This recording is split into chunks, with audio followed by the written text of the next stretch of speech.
ॐ अज्ञानतिमिरान्धस्य ज्ञानाञ्जनशलाकया चक्षुरोन्मिलितं येन तस्मै श्रीगुरवे नमः। श्रीचैतन्यमनोभीष्टं स्थापितं येन भूतले स्वयं रूपा कदा मह्यं ददाति स्वापदान्तिकं।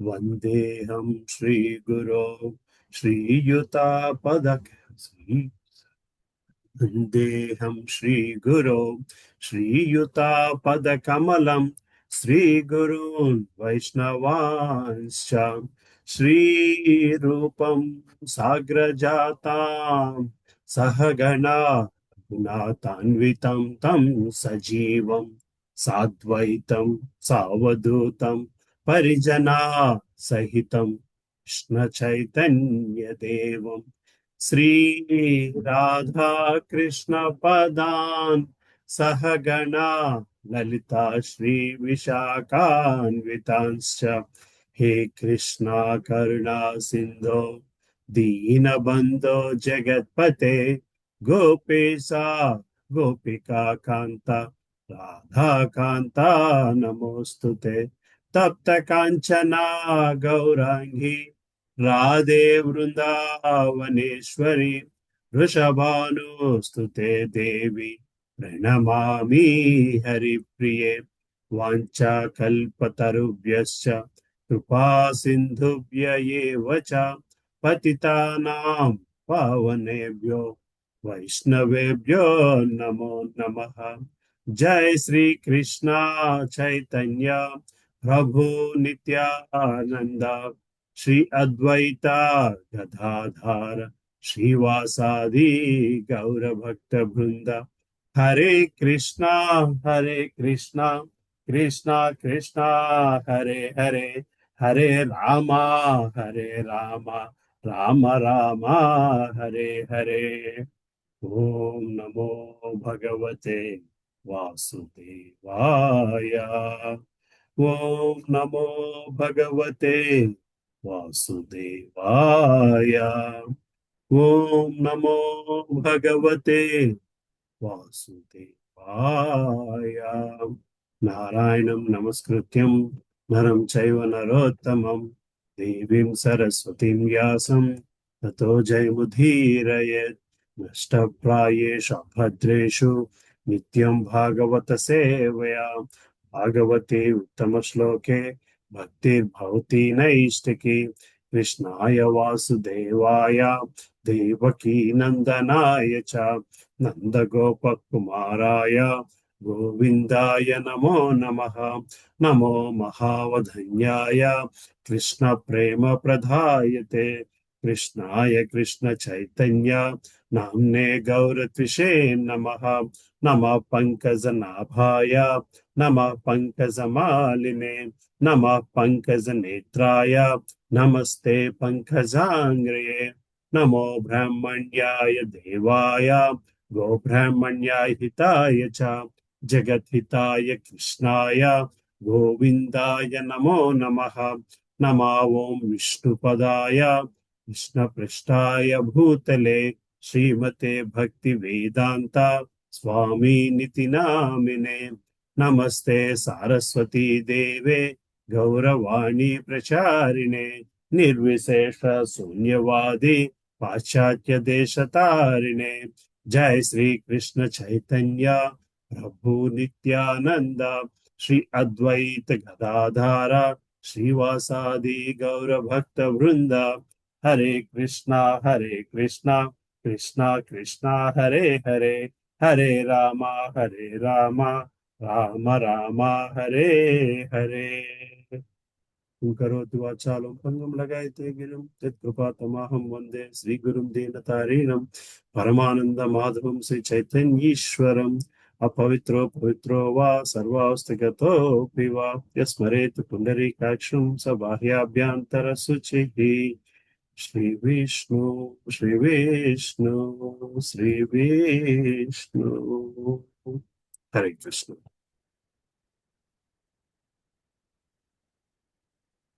Alright.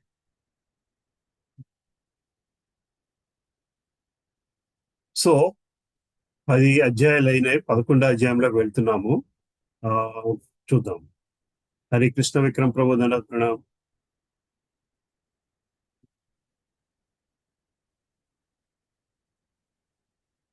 స్క్రీన్ కనబడుతుందమ్మా? Can you see the Yeah. screen? Yes, Prabhuji. Yes. So 10 అధ్యాయాలు భగవద్ విభూతులు చూసుకున్నాం. 10వ అధ్యాయంలో ఇవాళ విశ్వరూపం, 11వ అధ్యాయం విశ్వరూప దర్శనంతో 11వ అధ్యాయం స్టార్ట్ చేసుకుందాం. రైట్. సో భక్తి యోగంలోని మన 7 నుంచి 12 అధ్యాయాలు భక్తి యోగంలో అయితే అందులో విశ్వరూపము ఆ, భగవత్ విభూతులతోని భగవంతుని మీద భక్తి ఎట్లా పెరగాలి అన్నది చూసాము. అంటే ప్రపంచంలో కనబడే ప్రతి విభూతిలోని భగవంతుని తాలూకా ప్రమేయం చూడగలగాలి. దాన్ని అంటే ఎప్పుడైతే మనం భౌతికంగా కనబడే వస్తువులలో భగవంతుని చూడగలుగుతామో దానితో భగవంతునితో బంధం ఏర్పరచుకోవడానికి ఆ భౌతిక వస్తువులు ఎట్లా ఉపయోగపడతాయి అన్నది మనం 10వ అధ్యాయంలో చూసాం.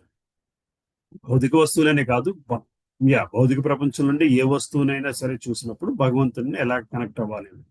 సో 11వ అధ్యాయంకి వచ్చేసరికి విశ్వరూపం, భగవంతుడు తన తన తన ఇప్పుడు దాకా తన విభూతుల్ని చెప్పుకుంటూ వచ్చాడు. ఆ విభూతులని ఒక ఫామ్ గా దానికి ఒక రూపం ఇచ్చి చూపించేదే విశ్వరూపం. రైట్. సో విశ్వరూపంతో ఏకాదశ అధ్యాయం విశ్వరూపంతో స్టార్ట్ చేసుకుందాం. రైట్. సో ఇది మనం 10.42 లాస్ట్ శ్లోక చూసాము. ఏం చెప్తున్నారు భగవంతుడు ఇక్కడ? కానీ అర్జున, ఈ సవిస్తరమైన జ్ఞానమునకు అవసరం ఏమున్నది? కేవలం నా ఒక అంశ మాత్రము చేతనే నేను ఈ సమస్త విశ్వంలో వ్యాపించి పోషించబడుచున్నాను. కేవలము ఒక చిన్న అంశతోనే ఈ సమస్త విశ్వము వ్యాపించి పోషించబడుచున్నది. అంటే ఈ సమస్త విశ్వము నీకు ఒక రూపం ఇచ్చి చూపించేదే విశ్వరూపం. రైట్.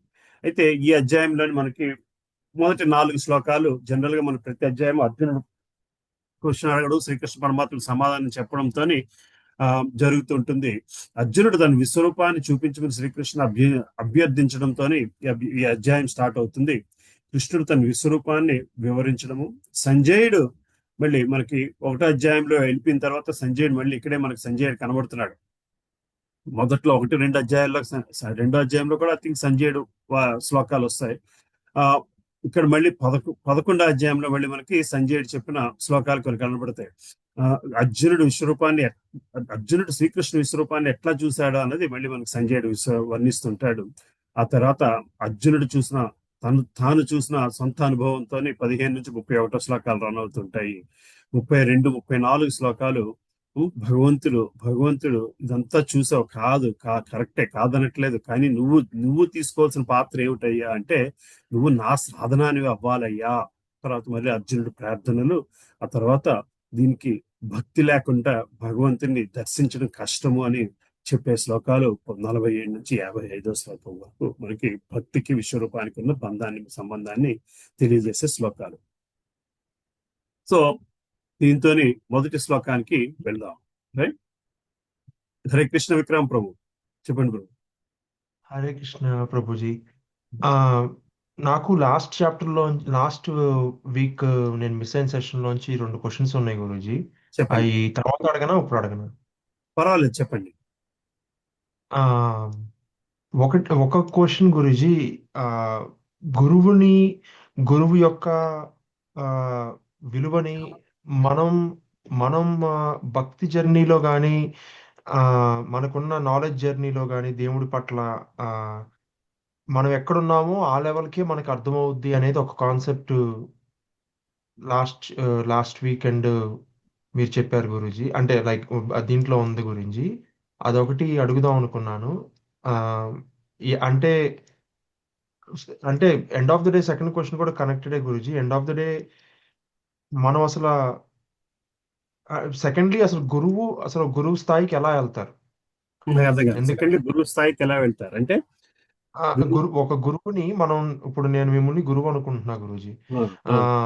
సో ఆ గురువు స్థానానికి ఒకళ్ళు వెళ్ళాలి అంటే ఏంటి అసలు ఎందుకంటే ఇప్పుడు మనం ఉంటున్న ప్రపంచంలో ఎన్నో టైప్స్ ఆఫ్ గురువులు ఉన్నారు కదా. మనం మనని దేవుని దగ్గరికి తీసుకెళ్ళటానికి కావాల్సిన గురువు వీళ్ళే అనేది మనకు అసలు ఎలా తెలుస్తుంది? భగవంతుడి గురించి భగవంతుడు మనకు అర్థమయ్యేది కూడా ఆ మనం మనం ఎలా మనం పరిస్థితి మన మెంటల్ పరిస్థితి మరి అది ఎలా చెప్పాలో తెలియదు గురూజీ. మనం ఉన్న ఆ పరిస్థితి బట్టే మనకు అంత అర్థం అవుతుంది. అంతకన్నా ఎక్కువ అర్థమవుతానికి కూడా ఛాన్స్ లేదు. దానివల్ల మనం ఆ ప్రాక్టీస్ అనేది చేస్తా ఉండాలి అనేది ఒక కాన్సెప్ట్ కదా గురూజీ. లాస్ట్ వీక్ అవి 2 క్వశ్చన్స్ ఉన్నాయి గురూజీ. సో గురువు స్థానానికి ఒక వ్యక్తి ఎలాగ వెళ్తారు, ఎటువంటి వ్యక్తిని మనం గురువు స్థానంలో కూర్చోబెట్టచ్చు, right? Can I understand, can I put that question in that order? Yes, right. అది ఎందుకు వచ్చిందంటే కూడా గురూజీ, చెప్పండి. గురువుకి వచ్చే బాధ్యతలు ఆ గురువైనా మనమైనా ఇద్దరం మోక్షాన్ని పొందటానికే ట్రై చేస్తున్నాం. సో ఆయన మనం ట్రై చేస్తుంది, ఆయన ట్రై చేస్తున్నారు. Not because he achieved that, కానీ he can actually show us the path. అది ఎలా అది పార్ట్నర్షిప్, గురు శిక్ష సంబంధమా? Because we both are on the same journey కదా అనేది. Both are on the same journey. Yes, yes. So so so so Prabhu, so అందుకే గురువుల్లో 3 రకాలని చెప్పుకొస్తాము. ఉత్తమ ప్రదక్షిణ గురువు పక్కన పెట్టేస్తే శిక్షా గురువు, దీక్షా గురువు ఇద్దరు ఇంపార్టెంట్. సో శిక్షా గురువు is actually also in the same path as you are, but at least he is guiding you. Diksha Guru is definitely at a higher plane. He is definitely at a higher plane. Diksha Guru is the one who is capable of giving you Diksha and saying, like, I am capable of taking your karma, and I'm capable of taking you to the Goloka. Now, గురువు ఉండాల్సిన లక్షణాలు ఏంటి అనేది భాగవతం చాలా clear గా చెప్తుంది ప్రభు. దీని మీద సెపరేట్ సెషన్ ఉంది బేసికల్ గా. గురువు అంటే ఎవరు, గురువు ఉండాల్సిన లక్షణాలు ఏమిటి అని. I'll try to send you at least the slides from that session. Okay. Or that session is there in already recorded sessions lo untundi, who is Guru ani. Asalu Guru ante evaru Telugu session aithe. So you can listen to that session little bit if you want to. విన్నారా? అవును. రెండో దాంట్లో చెప్పారు, రెండో point మీ 12 points లో. Right 12 SSR sessions లోని ఉంటుంది ఒక session, right? So, and you still have a specific question on who is Guru after even going through that session? అంటే ఎండ్ ఆఫ్ ద డే అదే మనం పూర్తిగా గురువులో నమ్ముతున్నాము. దేవుణ్ణి రీచ్ అవుతానికి మనం గురువు సహాయం తీసుకుంటున్నాము. కానీ ఇప్పుడు ఆ గురువు ఆ స్థాయికి వెళ్తానికి ఆయన బరువే ఆయన మోయటం కాకోకుండా మన బరువు కూడా మోసుకుంటా ఎలా ముందుకు తీసుకెళ్తారు అనేది నా ప్రశ్న గురించి. కూడా నాకు ఆ క్వశ్చన్ ఉంది Guruji. So will come back to your first question. Your first question ఏంటి? ఎవరి స్థాయిని బట్టి వాళ్ళకి భగవంతుడు అర్థమవుతాడు, అదేనండి, అది రివీల్ అవుతారు, అంతే కదా? First question. Yeah, so it is like that. Actually, we probably will. I thought we'll touch some of it in this chapter, Viswarupa Darshanamloni. So Viswarupa Darshanamu ante like మనం ఇప్పుడు దాకా చూసుకున్న దానికి థియరిటికల్ దానికి కొంత విజువల్ ఎఫెక్ట్ తో ఉన్నది విశ్వరూప దర్శనం. సో ఈ బ్రహ్మాండము ఒక్కొక్కరికి ఒక్కొక్క విధంగా అర్థమవుతుంది, ఒక్కొక్కరికి ఒక్కొక్క స్థాయిలో అర్థమవుతుంది కదా ప్రభు? సో ఎవరు స్థాయిని బట్టి వాళ్ళకి it's like this. You have a system, and IT system. దానికి మీరు యూజర్ పాస్వర్డ్ వెళ్తే కొంత అర్థమవుతుంది, సూపర్వైజర్ పాస్వర్డ్ వెళ్తే కొంత యాక్సెస్ కనబడుతుంది, మేనేజర్ పాస్వర్డ్ వెళ్తే ఇంకో యాక్సెస్ కనబడుతుంది, డిబిఏ పాస్వర్డ్ వెళ్తే ఇంకో యాక్సెస్ కనబడుతుంది, అడ్మినిస్ట్రేటర్ పాస్వర్డ్ వెళ్తే ఇంకో యాక్సెస్ కనబడుతుంది, ఇంకొక కొన్ని మాడ్యూల్స్ కనబడుతుంటాయి, రైట్? అదేంటంటే వాళ్ళకున్న అర్హతను బట్టి వాళ్ళకి ఆ యాక్సెస్ ఇస్తున్నారు. ఆ యాక్సెస్ ని బట్టి మీరు లాగిన్ అవుతుంటే మీకు ఎంత కనబడాలో అంత కనబడుతుంటుంది. అదవుతుంది కదా ప్రభు. సో మీ అర్హతను బట్టి మీకు ఒక లాగిన్ పాస్వర్డ్ సిస్టమ్ డిసైడ్ చేస్తుంది. ఎట్లాగైతే సిస్టమ్ డిసైడ్ చేసి మీరు ఆ యూజర్ ఐడి పాస్వర్డ్ పెట్టుకుంటే మీకు కొన్ని మాడ్యూల్స్ కి యాక్సెస్ ఉంటుంది. ఓవరాల్ వ్యూ రావడానికి ఒక వ్యక్తికి వీడికి ఓవరాల్ వ్యూ కావాలి అంటే వీడిని అడ్మినిస్ట్రేటర్ చేయాలి. Read only administrator, view only administrator, editable administrator, అలా డిఫరెంట్ కైండ్స్ ఆఫ్ యూజర్స్ ఎలాగో ఒక సిస్టమ్కి ఉంటారో అలాగే ఈ యూనివర్స్కి కూడా దేవతలకు ఉన్న యాక్సెస్ వేరు, మానవులకు ఉన్న యాక్సెస్ వేరు, జంతువులకు ఉన్న యాక్సెస్ వేరు, వృక్షాలకు ఉన్న యాక్సెస్ వేరు, రాళ్లకు ఉన్న యాక్సెస్ వేరు. ఒక్కొక్క ఈ విశ్వానికి కానీ ఈ బ్రహ్మాండానికి కానీ.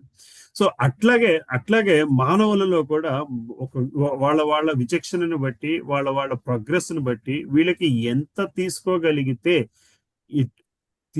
తీసుకోగలుగుతారు అన్న దాన్ని బట్టి అటువంటి గురువు దాకా మనకి యాక్సెస్ వస్తూ ఉంటుంది.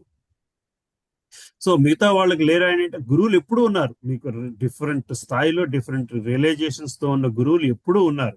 కానీ మన సామర్థ్యాన్ని బట్టి కాదు, మనం ప్రిపేర్నెస్ ని బట్టి మనం ఏనాడైతే దానికి రెడీగా ఉంటామో ఆనాడు మాత్రమే ఆ పర్టికులర్ గురువుతో మనకి ఆ స్థాయిలో ఉన్న గురువుతో మనకి సంబంధం ఏర్పడుతూ వస్తూ ఉంటుంది. So to some extent, I don't know if I completely answered your question. So that is how you are going to see, for example, in your own case, like last we were thinking, like, we're discussing, you are getting access to a lot of people, like మనం ప్రణవానంద ప్రభుని కలిసారు. that was itself is a very beautiful thing. I don't know మీరు ఎంతసేపు time spend చేశారో నాకు తెలియదు ప్రణవానంద ప్రభుతో airport లోని. ఎటువంటి క్వశ్చన్ అయినా ఆయన ఆన్సర్ చేయగలిగే స్థాయిలో ఉండే వ్యక్తి బేసికల్లీ. అది ఆయన పర్సనల్ రియలైజేషన్ తోని ఆయన ఆ స్థానానికి ఎదిగారు. ఆయన ఎన్నో సంవత్సరాలు వెయిట్ చేశారనే కంటే ఎన్నో సంవత్సరాలు అయిన తర్వాత ఆయన గురువు గారు ఒక ఇన్స్ట్రక్షన్ ఇచ్చారు, మీరు ఇప్పుడు వెళ్ళి ప్రీచింగ్ మొదలు పెట్టండి అని. సడన్ గా ఆయన ప్రీచింగ్ లోకి వచ్చారు. 1-2 ఏళ్ల క్రితము ఆయన ప్రీచింగ్ లోకి రాలేదు. మా దీక్షా గురు శ్రీ రాధనా స్వామి మహారాజ్ గారికి పర్సనల్ అసిస్టెంట్ కింద ఉండేవారు. ఆయనకి పర్సనల్ కుక్ బేసికల్ గా ఆయనకి ఈయన చేసిన వంటనే ఆయన తినేవారు ఇండియాలో ఉన్నంత కాలము. సో అలాంటి వ్యక్తిని రోజు మహారాజ్ పిలిచి మీరు ప్రీచింగ్ మొదలు పెట్టండి, పలానా టెంపుల్కి వెళ్ళి పలానా టెంపుల్లోని ఆదిలాబాద్ టెంపుల్ మీరు చూసుకోండి అని చెప్పి పంపించారు. ఇక అక్కడి నుంచి ఆయన ప్రీచింగ్ మొదలు పెట్టడం జరిగింది. అది వేరే విషయం. సో ప్రతి వ్యక్తి కూడా ఆయన గురువు నుంచి ఇన్స్ట్రక్షన్ తీసుకుని ఆయన గురువు ఇచ్చిన ఇన్స్ట్రక్షన్ ప్రకారము నడుచుకుంటూ ఉంటారు. ఫర్ ఎగ్జాంపుల్ నేను కూడా ఎప్పటికప్పుడు ఇక్కడ ఏం జరుగుతుంది, ఏ క్లాస్ లో ఏం జరుగుతుంది అన్నది నా శిక్షా గురువుకి నేను అప్డేట్ చేస్తూ ఉండాలి. బేసికల్గా ఈ క్లాస్ ఈ చాప్టర్ అవుతుంది, ఈ క్లాస్ ఈ చాప్టర్ అవుతుంది, ఈ క్లాస్ యావరేజ్ గా ఇంతమంది వస్తున్నారు, వీళ్ళ ప్రోగ్రెస్ ఇలా ఉంది. సో బేసికల్గా we as people trying to give some knowledge, distribute some knowledge while we progress our own knowledge. ఒక 10 సంవత్సరాలు ప్రీచింగ్ మొదలుపెట్టిన 10 సంవత్సరాలు నా నుంచి మాలాంటి వాళ్ళ నుంచి క్లాసులకు వస్తున్న వాళ్ళకి బెనిఫిట్ ఎంత ఉంటుందో తెలియదు, కానీ first 10 years are done for the benefit of us. మేము వీటి మీద ఇది అర్థం చేసుకుని సరైన మార్గంలో ఉండడం కోసం ఉపయోగపడడానికి ప్రీచింగ్ అనేది ఒక సాధనం బేసికల్ గా. So it is part of our sadhana, మా సాధనలో భాగము. అంటే మిమ్మల్ని I'm not trying to say we're making you, I'm making you guinea pigs or anything like that basically. But so it is at that point of time it is a combined journey. మీ journey నా journey కలిసి travel చేస్తున్న journey basically. So అందుకనే you can have N number of శిక్షా గురువుస్. ఒక వ్యక్తికి ఎంతమంది అయినా శిక్షా గురువులు ఉండొచ్చు. ఆ గురువుని మళ్ళీ ఎలా ఎంచుకోవాలో మీరు ఆ చాప్టర్ చూసారు, ఆ మాడ్యూల్ చూసారు. కాబట్టి దాని ప్రకారం గురువుకు ఉండాల్సిన లక్షణాలు ఏమిటాయి అంటే, గురువు ఎప్పుడు కూడా భక్తుడిని భగవంతుడితో బంధం ఏర్పరచుకోవడం కోసం ఉపయోగపడాలి తప్పితే గురువు తనని భగవంతుడిగా చూడమని శిష్యులకి చెప్పేవాడు గురువుగా అర్హత లేనివాడు. కేవలము తాను చదువుకున్న శాస్త్రాన్ని యథాతథంగా చెప్పగలిగేవాడే గురువు. ఇలాగా ఒక 25 లక్షణాలు మనం ఆ మాడ్యూల్లో డిస్కస్ చేస్తాం బేసికల్ గా, రైట్? సో సో సో ఎటువంటి వ్యక్తి గురువు కాగలడు అంటే అది that is the reason why we say ఎంత ఆన్లైన్ లో ఉన్నా సరే మీకు ఒక ఫిజికల్ శిక్షా గురువు కావాలి. ఫిజికల్ సెటప్ లో మీకు ఒక శిక్షా గురువు ఉండగలగాలి. ఎందుకంటే ఆయన మీకు ఫైనల్ గా గైడ్ అవుతాడు బేసికల్ గా. ఇప్పుడు నాలాంటి వ్యక్తులు ఎంత ఆన్లైన్ లో ఉన్నా సరే మా వల్ల వచ్చే గైడెన్స్ చాలా తక్కువ. ఎందుకంటే మీ డే టు డే లైఫ్ మొత్తం గురువుతో డిస్కస్ చేయాలి అని కాదు. మీ డే టు డే లైఫ్ లో వచ్చే ప్రాబ్లమ్స్ ఆన్లైన్ వ్యక్తి కంటే ఆఫ్లైన్ వ్యక్తి ఈజీగా అర్థం చేసుకోగలుగుతాడు basically. So did I address any of your points, Vikram Prabhu? Yeah, Guruji. Yeah. Yeah. Right? చెప్పండి. ఒకే ఒక్క లాస్ట్ది, అది ఆ, ఇప్పుడు ఆ, డిస్కస్ చేయక్కర్లే గురూజీ. ఆ, అంటే ఇవన్నీ నేను ఇంటా నాకు వస్తున్న క్వశ్చన్స్ యా యా మాత్రమే గురూజీ. యా యా ఆ, చెప్పండి. అదేమి అంటే చాలా టైం అయింది కనుక నేను ఇంకా ఏం లేదు, ఆపను. పర్లేదు పర్లేదు, చెప్పండి ప్రభు. ఓన్లీ థింగ్, ఇప్పుడు మనం వీఆర్ నాట్ ద డూవర్స్ అనుకునే కాన్సెప్ట్ లో మనం ఉంటున్నప్పుడు, వీఆర్ ఓన్లీ ద ఇన్స్ట్రుమెంట్స్ అనుకుంటున్నప్పుడు, అది గురూజీకైనా అప్లై అవుద్ది, మనకైనా అప్లై అవుద్ది కనుక ఒక గురువుని మనం సెలెక్ట్ చేసుకుంటానికి కానీ, గురువు శిష్యుని సెలెక్ట్ చేసుకోవడానికి కానీ, అది సి- అది మనం అనుకుని చేసేదా గురూజీ? ఎందుకంటే especially that's the one of the most physical blessing అనండి, సపోర్ట్ అనండి, that we can get in this world అన్నప్పుడు, అది మనం డిసైడ్ చేసుకుని ఎలా చేయగలుగుతాము? అది ఇప్పుడు మీరు అన్నట్లు నాకు ఆయన ఎయిర్పోర్ట్ లో కనిపించినట్టు, అది దేవుడు క్రియేట్ చేసిన సిచ్యువేషన్ అని నేను అనుకుంటా కదా గురూజీ. ఎవరైనా అవును అవును అలానే అవును. అనుకుంటాం. సో సో హౌ మన గురు శిష్య సంబంధం అనేది కూడా అలానే జరగాలని అనుకోవటం కరెక్ట్ అంటారా? లేకపోతే లేదు, సో ఇదిగో ఇక్కడ ఒక సెక్షన్ ఆఫ్ 10 గురూజీలు ఉన్నారు, ఆ లెవెల్లో ఎవరో ఒకరిని సెలెక్ట్ చేసుకో, వాళ్ళు కూడా నిన్ను సెలెక్ట్ చేసుకుంటారు అలా అన్నట్టు ఉంటుందా Guruji end of the so day? అలా కాదు ప్రభు. సో ఇప్పుడు అది ఎలా ఉంటుందంటే, సో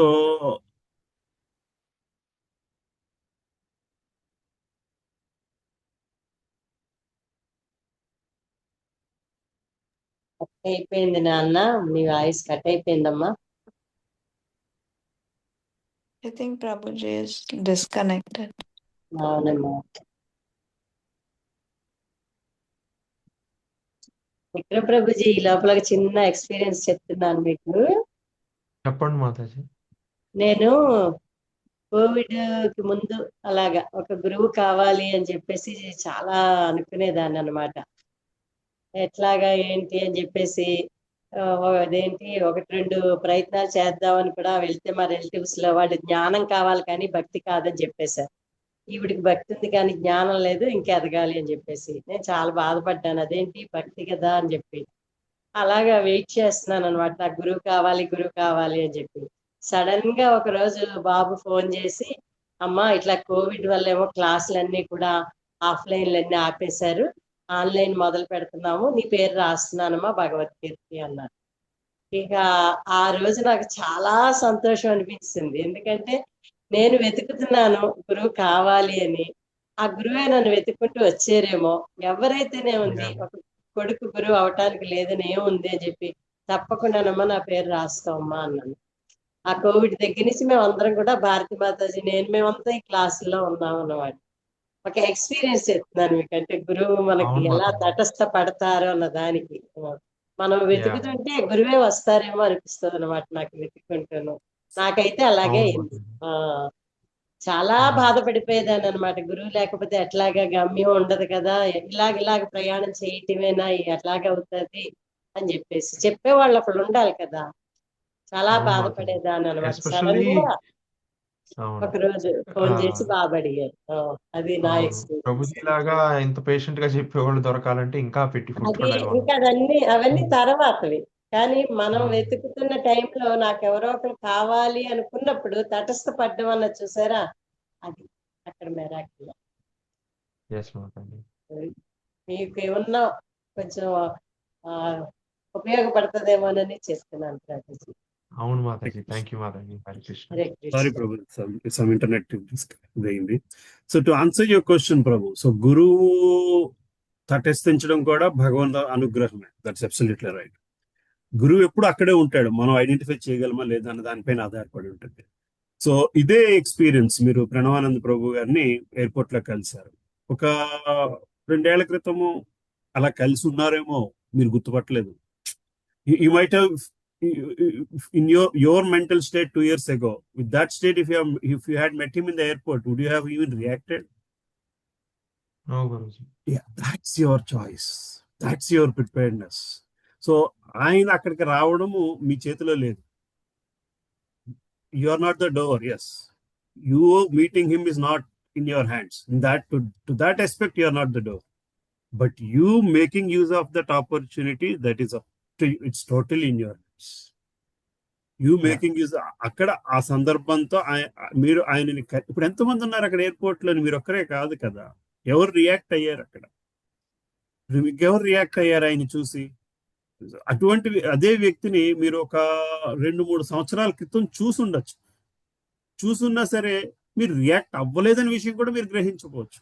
ఈ రోజు మీరు వెనక్కి ఆలోచిస్తే మీరు రియాక్ట్ అవ్వలేదనే విషయం కూడా మీకు గుర్తుండదు, గ్రహించకపోవచ్చు basically, right? So so so so you are not the doer. Yes, you are not the doer in arranging that situation, but you are the doer in making use of that situation. That so in the second part of that, where you are the doer, is where you have the freedom, and that's the freedom you are using. మీకున్న స్వేచ్ఛని ఆ విధంగా వాడుకోవడము విషయంలోని మీరే doer.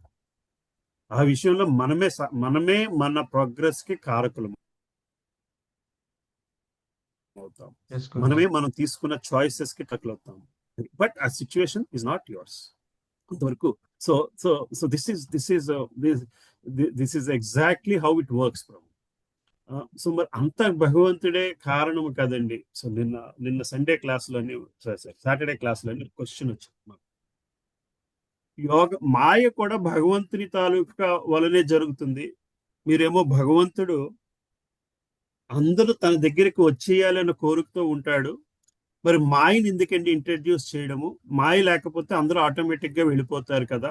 So భగవంతుడు, మీరేమో భగవంతుడు తన దగ్గరికి మనం రావాలి అని అనుకుంటున్నాడు అంటున్నారు, కానీ నిజానికి భగవంతుడికి ఆ ఉద్దేశం లేదేమో, అందుకే మాయని క్రియేట్ చేశారు. That was somebody's question basically. అది ఒకళ్ళు అడిగిన question. So it is like this, you telling like examination హాల్లోని ఒక 10 క్వశ్చన్లు ఇచ్చారు టీచర్. 10 మల్టిపుల్ చాయిస్ క్వశ్చన్స్ ఇచ్చి ఒక్కొక్క దానికి 4 ఆన్సర్లు ఇచ్చి మీరు ఎగ్జామ్ రాయిస్తారు. వాడికి 10కి 0 మార్కులు వచ్చాయి. టీచర్ ఏమో వాడిని, ఏమిట్రా 0 మార్కులు వచ్చాయంటే, మీకు మమ్మల్ని పాస్ చేసే ఉద్దేశం లేదు మేడం, అందుకే ఒక క్వశ్చన్ 3 తప్పు ఆన్సర్లో కరెక్ట్ ఆన్సర్ ఇచ్చారు, మీరు ఒక క్వశ్చన్కి ఒక కరెక్ట్ ఆన్సర్ ఇస్తే మేము ఆటోమేటిక్గా పాస్ అయ్యేవాళ్ళమి అన్నాడంట. సో అందులో అర్థం ఏమైనా ఉందా? ఒక క్వశ్చన్ ఇచ్చి దానికి ఒక కరెక్ట్ ఆన్సర్ ఇచ్చేస్తే మేము ఆటోమేటిక్గా పాస్ అయ్యేవాళ్ళం కదా, మీరు తప్పు ఆన్సర్లు ఇవ్వడాన్ని మేము పాస్ అవ్వలేకపోతున్నాము, మేము పాస్ అవ్వకపోవడానికి కారణం మీరే. So that is how we are thinking basically. So if God wants us to come, he has to arrange everything that is convenience or comfortable to make that happen. And then there is nothing to choose from. No. God wants you to come, and God wants you to come voluntarily. మీ అంతట మీరు ఆయన దగ్గరికి రావాలి అని ఆశిస్తున్నాడు తప్పితే, దానికి అక్కడ ఉన్న 4 ఆన్సర్లో ఒకటి రైట్ ఆన్సర్ ఉంది. ఆ ఆన్సర్ భగవంతుడే టీచరే ఇచ్చింది. ఎందుకు ఇచ్చింది టీచర్? అది నువ్వు ఐడెంటిఫై చేస్తే నీకు మార్కులు వస్తాయి. నువ్వు ఐడెంటిఫై చేయనప్పుడు ఒక తప్పు ఆన్సర్ పెట్టుకున్నప్పుడు అది యువర్ చాయిస్. దట్స్ మనకున్న ఫ్రీడమ్. సో గురువు అక్కడ ఉన్నాడు, గురువు అక్కడే ఉన్నాడు, మిగతావి అక్కడెక్కడెక్కడే ఉన్నాయి. ఏమిటి పిక్ చేసుకుంటున్నాము అన్నది మనకున్న స్వేచ్ఛ. ఆ స్వేచ్ఛ ఏం డిసైడ్ చేస్తుంది అయ్యా అంటే, మనం పాస్ అవుతామా లేదా అనేది డిసైడ్ చేస్తుంది. So as we are able to answer the questions, how teacher increases the standard of your ability to test you, the Guru also does the same thing. No, God also does the same thing. Once we are ready for another stage of spiritual progress, so he brings you to that particular Diksha Guru. And that again, at that point of time, you have the choice. You want to pick him or not, basically. No, you can't. It's not like you want to pick him or not. You want to aspire to, you want to beg him for it or not, and if he is he ready to pick you or not.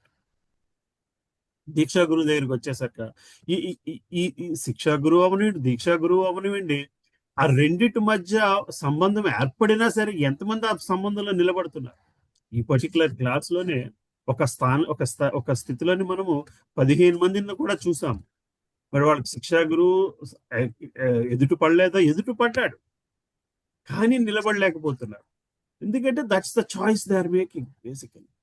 వాళ్ళకున్న priorities ఇంకేదో priority కింద అనిపించే స్థితిలోనే ఉన్నారు. ఇంకా ఇది కూడా priority అనే స్థాయికి ఎదగనంత కాలము వాళ్ళకి శిక్షా గురువులు ఎదురు పడుతున్నా వాళ్ళు అది తీసుకునే స్థితిలో ఉండరు.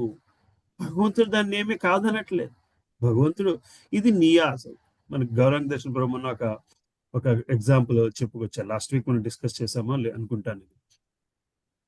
ప్రతి మనిషిలోని ఒక చిన్న సింహాసనం ఉందంట. ఆ సింహాసనం మీద ఒక్కళ్ళకే స్థానం ఉంది. ఆ సింహాసనం మీద మనం కూర్చుంటున్నామా, భగవంతుని పెడుతున్నామా అన్న దానిపైన మన ప్రోగ్రెస్ ఆధారపడి ఉంటుంది. ఆ సింహాసనం మీద మనం కూర్చుందాం అనుకుంటున్నామా, భగవంతుని కూర్చోబెడుతున్నామా? మనకున్న ఆ సింహాసనం మీద ఉన్న రాజు తన ప్రపంచాన్ని పాలిస్తున్నాడు, మన ప్రపంచాన్ని పాలిస్తున్నాడు.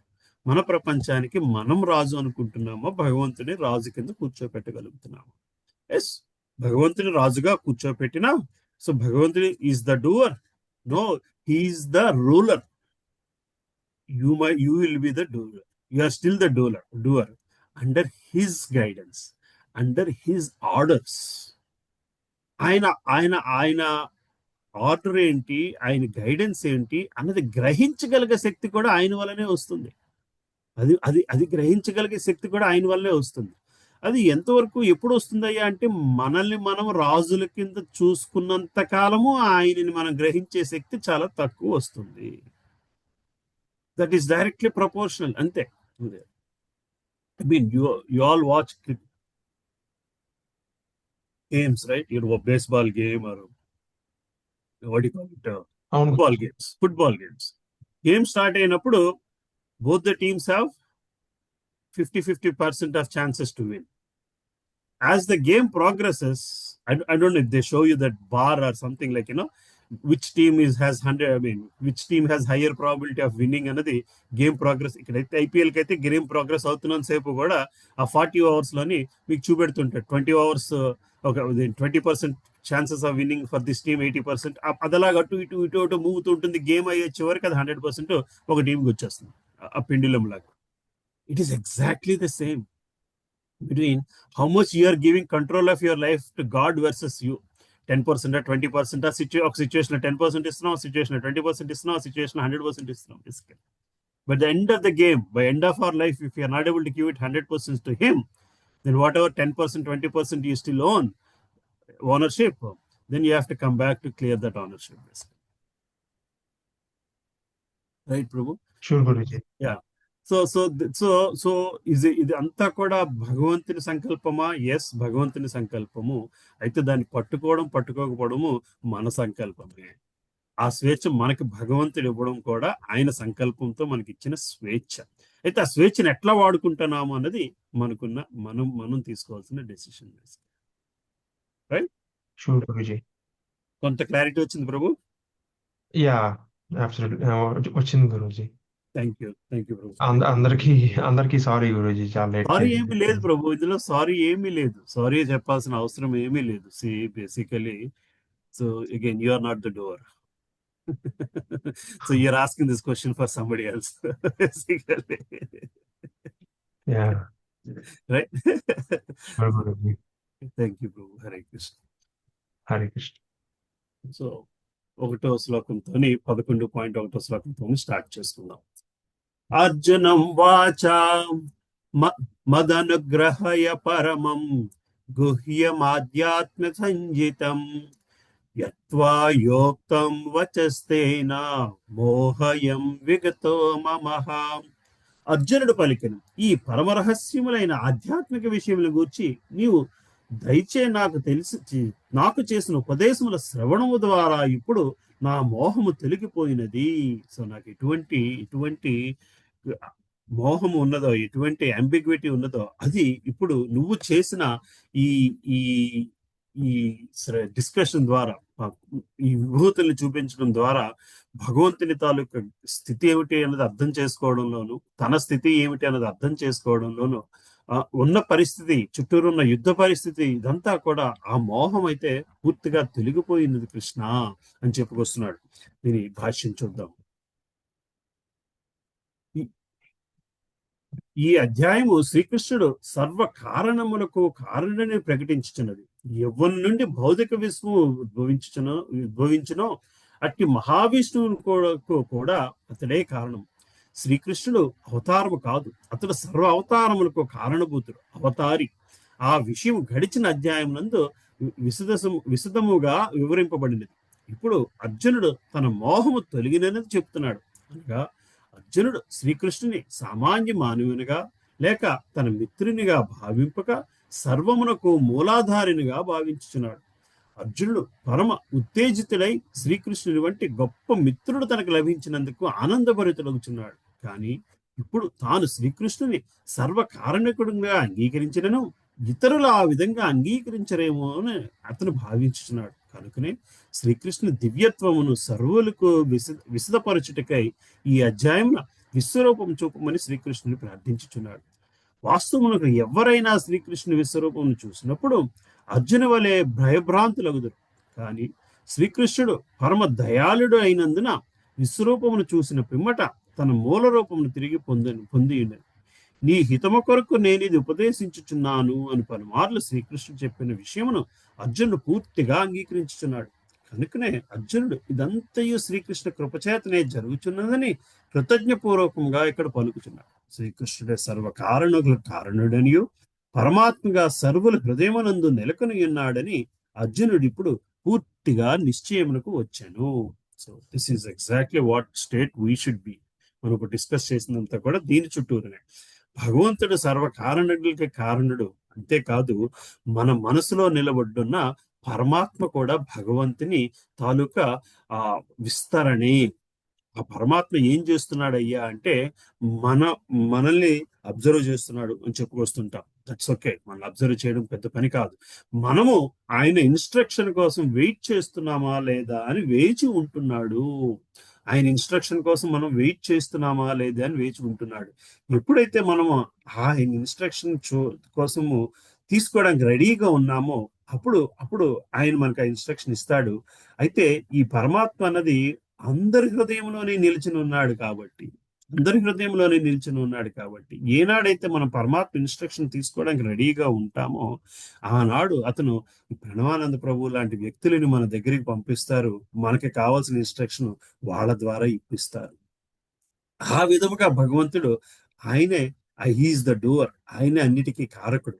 కానీ అక్కడ మీరు అడిగే ప్రశ్న కానీ ఒక శుద్ధ భక్తుడు ప్రణవానంద ప్రభు అవునండి, గౌరంగ దర్శన్ ప్రభు అవునండి, ఇంకొకరు అవనండి వాళ్ళు ఇచ్చే సమాధానం కానీ వాళ్ళు ఇచ్చినట్టు అనిపిస్తున్నా వాళ్ళు భగవంతునితో ఎంత బంధంతో ఉన్నారు, వాళ్ళు పరమాత్మ మాట ఎంత వింటున్నారు అన్న దానిపై అది భగవంతుడు స్వయంగా ఇచ్చిన సమాధానం అవుతుంది. అది గురువుకు ఉండాల్సిన లక్షణం. గురువు తాను భగవంతుడి పైన ఆధారపడి ఉంటాడు. తన శిష్యులని మౌల్డ్ చేయడంలోని భగవంతుడి పైన ఆధారపడి ఉంటాడు. తను ఎంత ఎక్కువగా భగవంతుడి పైన ఆధారపడి ఉంటాడో అంత ఎక్కువగా శిష్యుల్లో కూడా ప్రోగ్రెస్ కనబడుతూ ఉంటుంది. సో ఇది గురువుకు ఉండాల్సిన లక్షణము. దాన్ని బట్టి మనము అటువంటి గురువుని ఎంచుకోవాలి. ఆయన ఎంత ఎక్కువగా కృష్ణుడి మీద ఆధారపడి ఉంటే మనకి అంత ఎక్కువగా కృష్ణుని కృప మనకి లభిస్తుంటుంది. అందుకే సరైన గురువుని మనం తీసుకోవాలి అని చెప్పి ఎంచుకోవాలి. సరైన గురువుని కోసం మనం తపన పడాలి అని చెప్పి, సరైన గురువు కోసం మనం భగవంతుని వేడుకోవాలి అని చెప్పి మనకి గురువు గురించి చెప్పిన క్లాసులోనే మనము డిస్కస్ చేస్తాం బేసికల్ గా. ఇక్కడ అర్జునుడు నేను గ్రహించానయ్యా, కానీ కేవలం నేను గ్రహించడం కాదు, ఇది జనం అందరూ కూడా జనాల కోసము మిగతా వాళ్ళ మనలాంటి వ్యక్తుల కోసము భగవంతుడిని తను ఈ విశ్వరూపాన్ని చూపించమని అడగడము జరుగుతుంది ఈ చాప్టర్లలో. రైట్, 2వ శ్లోకం ఎవరు చదువుతారు?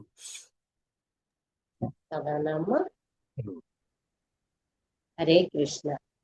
భవాప్యయౌ హి భూతానాం శ్రుతౌ విస్తరసో మయా తత్వః కమలపత్రాక్ష మాహాత్మ్యమపి చావ్యయం. ఓ కమలపత్రాక్ష, సర్వజీవుల జనన మరణములను గూర్చి వివరముగా నీ నుండి నేను శ్రవణము చేసితిని, మరియు అక్షయములైన నీ మహాత్యములను కూడా గుర్తించితిని. హరే కృష్ణ. సో ఇక్కడ చెప్తున్నాడు, ఓ కమలపత్రాక్ష, సర్వ జీవుల జనన మరణములను గూర్చి వివరముగా నీ నుండి నేను శ్రవణము చేసితిని, మరియు అక్షరములైన నీ మహత్యములను కూడా గుర్తించితిని. తన స్థితిని చెప్పుకొస్తున్నాడు. So there is not so much purports in this. ఈ చాప్టర్ లో ఎక్కువ మనకి పర్పట్స్ ఉండవు, ఎందుకంటే డైరెక్ట్ కాన్వర్సేషన్ బేసికల్ గా. సో సరే, పర్పట్ చూసి అక్కడికి వద్దాం. మళ్ళీ అర్జునుడు ఆనంద పరవశుడై శ్రీకృష్ణుని కమలపత్రాక్ష, శ్రీకృష్ణుని నేత్రములు కమలపత్రముల వలె కనిపించును అని సంబోధిస్తున్నాడు. ఎందుకనగా శ్రీకృష్ణుడు అతనికి అహం కృత్స్నస్య జగత్త ప్రభవ ప్రళయస్తథ, ఈ సమస్త భౌతిక జగత్తు యొక్క సృష్టి నాశనములకు నేనే మూల కారణాన్ని నిశ్చయముగా పలికను. 7.6 చాప్టర్ లో మనం చూసాము. 7.6 శ్లోకంలో అర్జునుడు ఈ విషయమును గూర్చి భగవాను నుండి వివరముగా వినియుండెను. భగవానుడు సమస్త సృష్టిలయములకు కారణభూతులైనను వాటికి అతీతుడై ఉండునని అర్జునుడు ఎరుగును. భగవానుడు భగవద్గీత 9.5 నందు స్వయముగా తెలిపిన తాను సర్వవ్యాపి అయినను సర్వత్రా వ్యక్తిగతముగా నిలిచి ఉండును.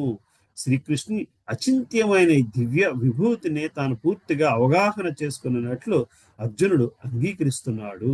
సో తనకి అర్జునుడు మీద శ్రీకృష్ణ పరమాత్మ మీద దృక్పథం మారింది. శ్రీకృష్ణుడు అప్పటిదాకా ఒక తన మిత్రుడుగానో, తన భావగానో, ఒక తన సారథిగానో, తన శ్రేయోభిలాషిగానో చూస్తున్న వ్యక్తి ఇప్పుడు శ్రీకృష్ణ పరమాత్ముడు తాలూకా నిజస్థితిని అర్థం చేసుకోగలిగాడు. తను దేవాది దేవుడు, తన కారణంతోనే ఇవన్నీ నడుస్తున్నాయి అని ఏ నిమిషం అయితే తెలుసుకున్నాడో, ఇక తనకి భగవంతుడు ఎంతో ప్రసన్నంగా కనబడుతున్నాడు. శ్రీకృష్ణుడు ఎంతో ఎంతో ఎందుకంటే ఈ భౌతిక ప్రపంచం నుండి ఎటువంటి సమస్యని కూడా ఆయనకి అంటని విషయాన్ని తాను గ్రహించగలుగుతున్నాడు. అంతేకాదు తను దేనికి కూడా యాంగ్జైటీ ఫీల్ అవ్వాల్సిన వ్యక్తి అని అర్జునుడు అనుకోవట్లేదు. తాను చాలా యాంగ్జైటీ ఫీల్ అవుతున్నాడు. కానీ ఇప్పుడు ఆ యాంగ్జైటీ కూడా తగ్గిపోయింది. ఎందుకంటే తాను ఎవరి సన్నిధిలో ఉన్నాడో అటువంటి ఆ వ్యక్తికి ఉండే పవర్ను తాను గ్రహించడం వలన నేను భగవంతుని సన్నిధిలో ఉన్నంత కాలము నేను ఎటువంటి యాంగ్జైటీ ఫీల్ అవ్వాల్సిన అవసరం లేదు. నాకు ఏ విషయానికి కూడా నేను మోహం పొందాల్సిన అవసరం లేదు. యాంగ్జైటీ ఎక్కడి నుంచి వస్తుంది? మోహం నుంచే వస్తుంది anxiety. Basically not understanding the situation in the right perception.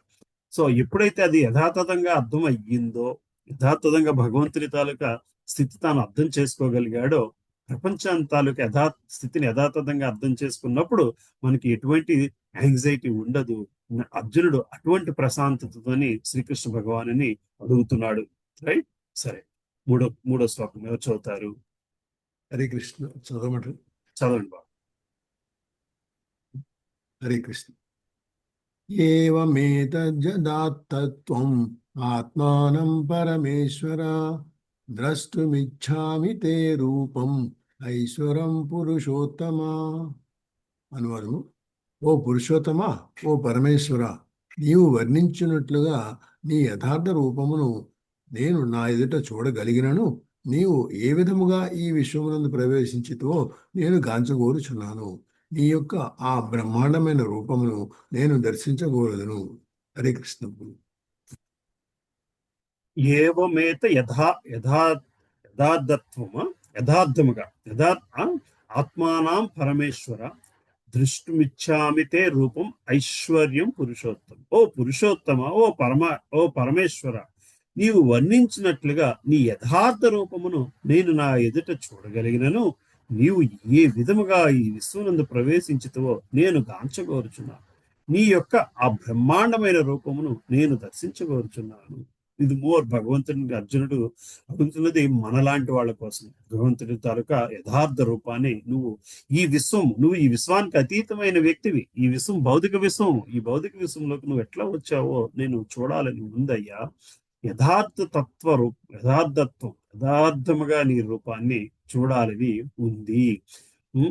ఇంకేం చెప్పుకొస్తున్నాడు? పురుషోత్తమ పరమేశ్వర. సో నువ్వు నీకంటే గొప్పవాడు వేరొకడు లేడు. నువ్వే పరమ ఈశ్వరుడివి. ఈ ప్రపంచాన్ని, ఈ విశ్వాన్ని నడిపించగల రాజువి.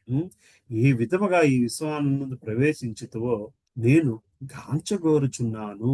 నీ ఆ యథార్థ రూపాన్ని నాకు చూడాలని ఉంది. నువ్వు 2 చేతులతోని ఉన్న కృష్ణుడి రూపంలోని నువ్వు ఇంత సమర్థత, ఇంతటి వాట్ యు కాల్ ఇట్, ఇంతటి ఈ విభూతుల్ని చెప్పుకొచ్చావు. నాకు ఆ విభూతులను అన్నిటితో కలిసిన నీ రూపాన్ని చూడాలని ఉంది అని అర్జునుడు శ్రీకృష్ణుని అడుగుతున్నాడు. రైట్.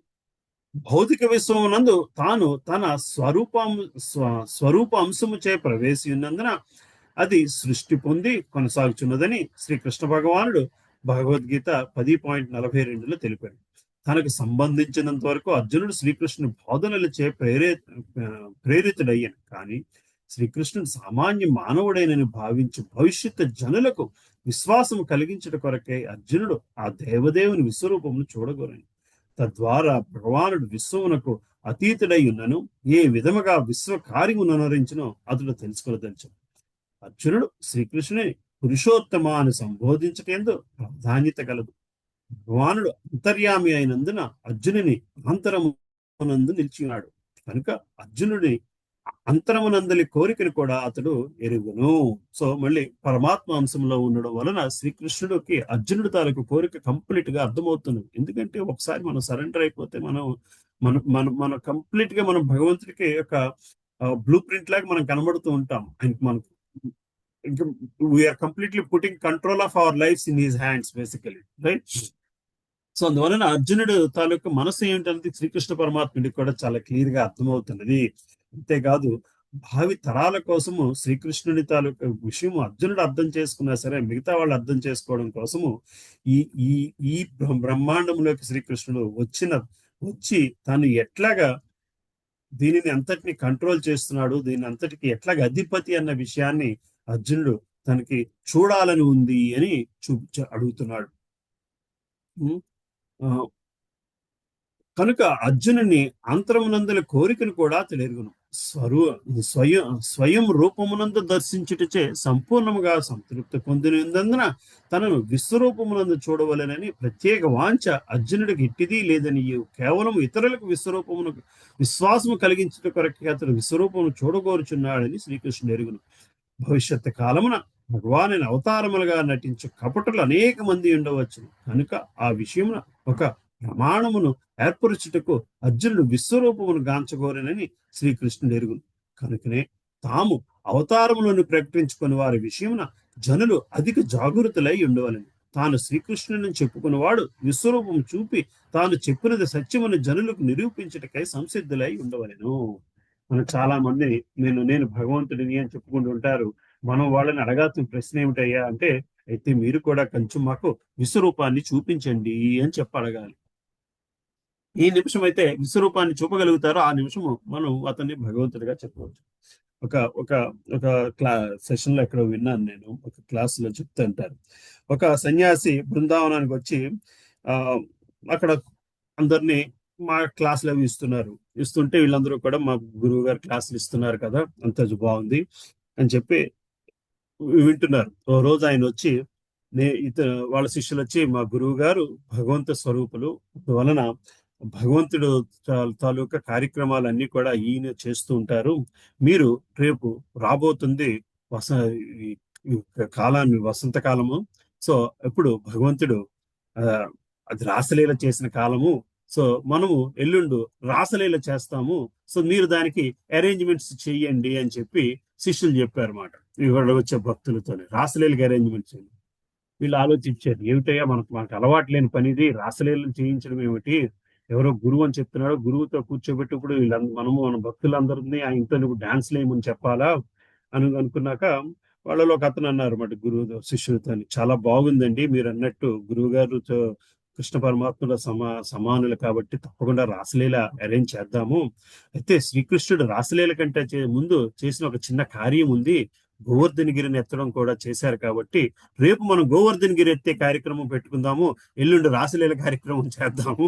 సో రేపు మీరు గురువు గారిని తీసుకుని గోవర్ధనగిరి పర్వతం దగ్గరికి తీసుకొచ్చి ఆయన గోవర్ధనగిరి పర్వతాన్ని ఎత్తే కార్యక్రమం పెట్టుకుంటే మేము అందరం కూడా ఆయనకి భోగా అరేంజ్ చేస్తాము. ఆ తర్వాత మనం ఎల్లుండు రాసలీల పెట్టుకుందాం అంటే ఆ గురువు కాస్త రాత్రి పరారైపోయాడు బేసికల్ గా. ఎక్కడ గోవర్ధనగిరి పర్వతం దగ్గర తీసుకెళ్తారు. అది this is the kind of people we are living with basically. Convenient గాను శ్రీకృష్ణుడు రాసలీల చేశాడు కాబట్టి నేను రాసలీల చేస్తాను అనుకునే రకమైన మనుషులతోని వాళ్ళు భగవంతులుగా డిక్లేర్ చేసుకున్న వ్యక్తులు మనము జాగ్రత్తగా ఉండాలి అని చెప్పడం కోసం మళ్ళీ శీల ప్రభుపాదులు వారు చెప్తున్నారు. సో అందుకోసం రాబో తరాల్లో ఇటువంటి వ్యక్తులు ఉంటారు అని చెప్పి భగవంతుని తాలూకా నిదర్శనం ఇది అని చెప్పి అర్జునుడు మనకు చూపించడం కోసం శ్రీకృష్ణ పరమాత్ముడిని విశ్వరూపం చూపమని అడిగాడు అని మనం గ్రహించాలి అని చెప్పి ప్రభుపాదులు చెప్పుకొస్తున్నారు. హరే కృష్ణ. నాగా ప్రభు చెప్పండి ప్రభు.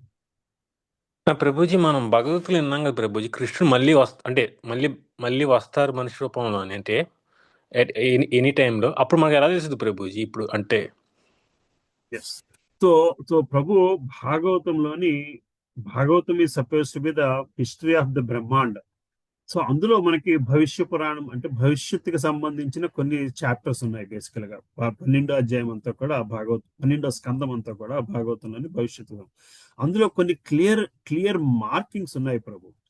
భగవంతునికి కాలు మీద ఉండే మచ్చలు అవన్నీ కూడా క్లియర్ గా రాసి ఉన్నాయి. ఇవన్నీ ఇటువంటి శ్రీకృష్ణ పరమాత్ముడు, మహావిష్ణువు, శ్రీరామచంద్రుడు వీళ్ళందరి పాదాల మీద ఈ మచ్చలు ఉంటాయి, పాదుకల మీద కొన్ని సింబల్స్ ఉంటాయి.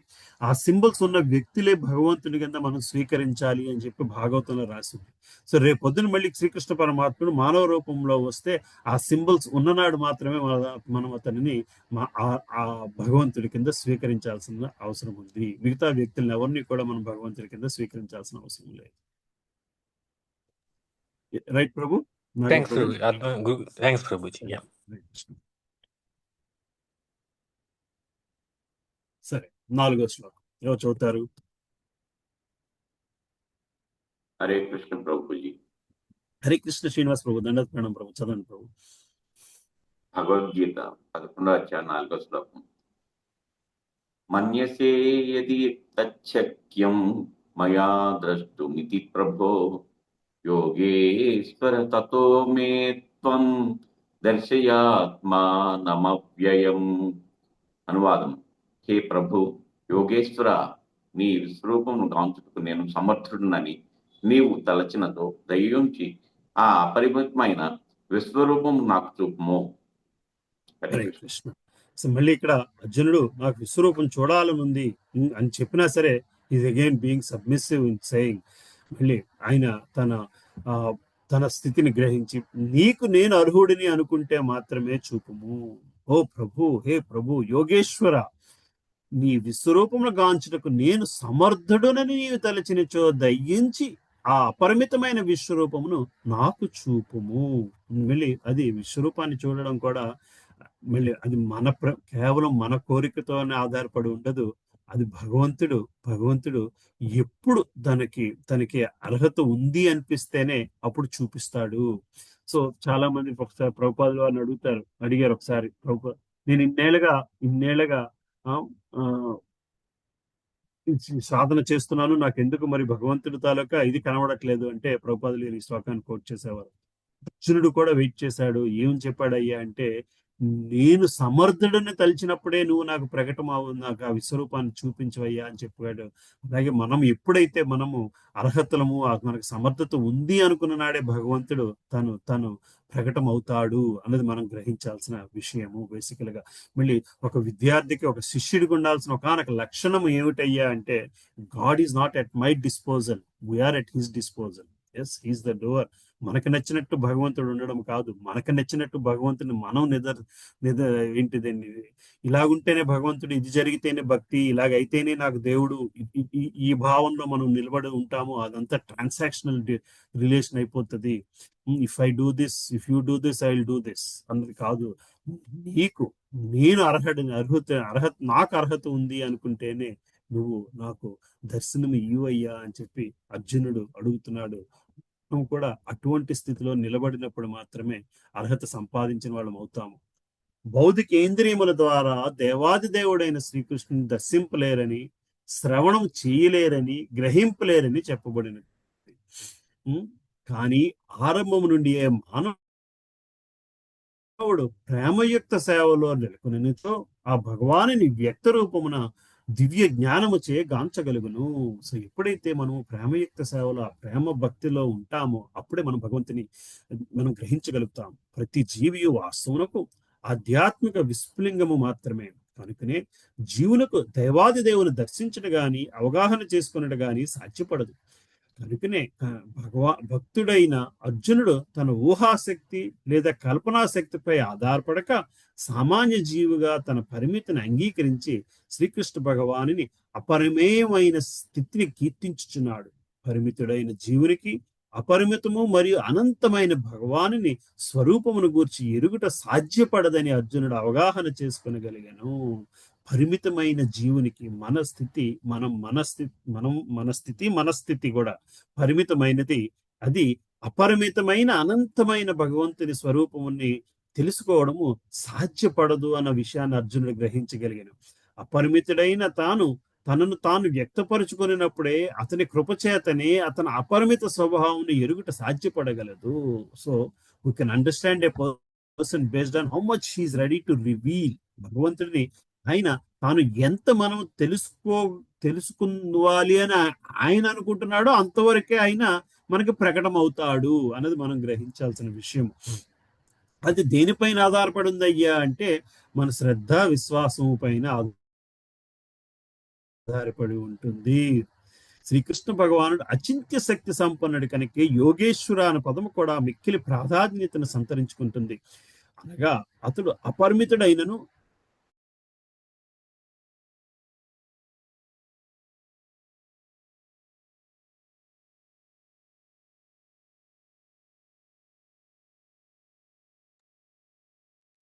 అన్న మళ్ళీ కట్ అయిపోయిందమ్మా.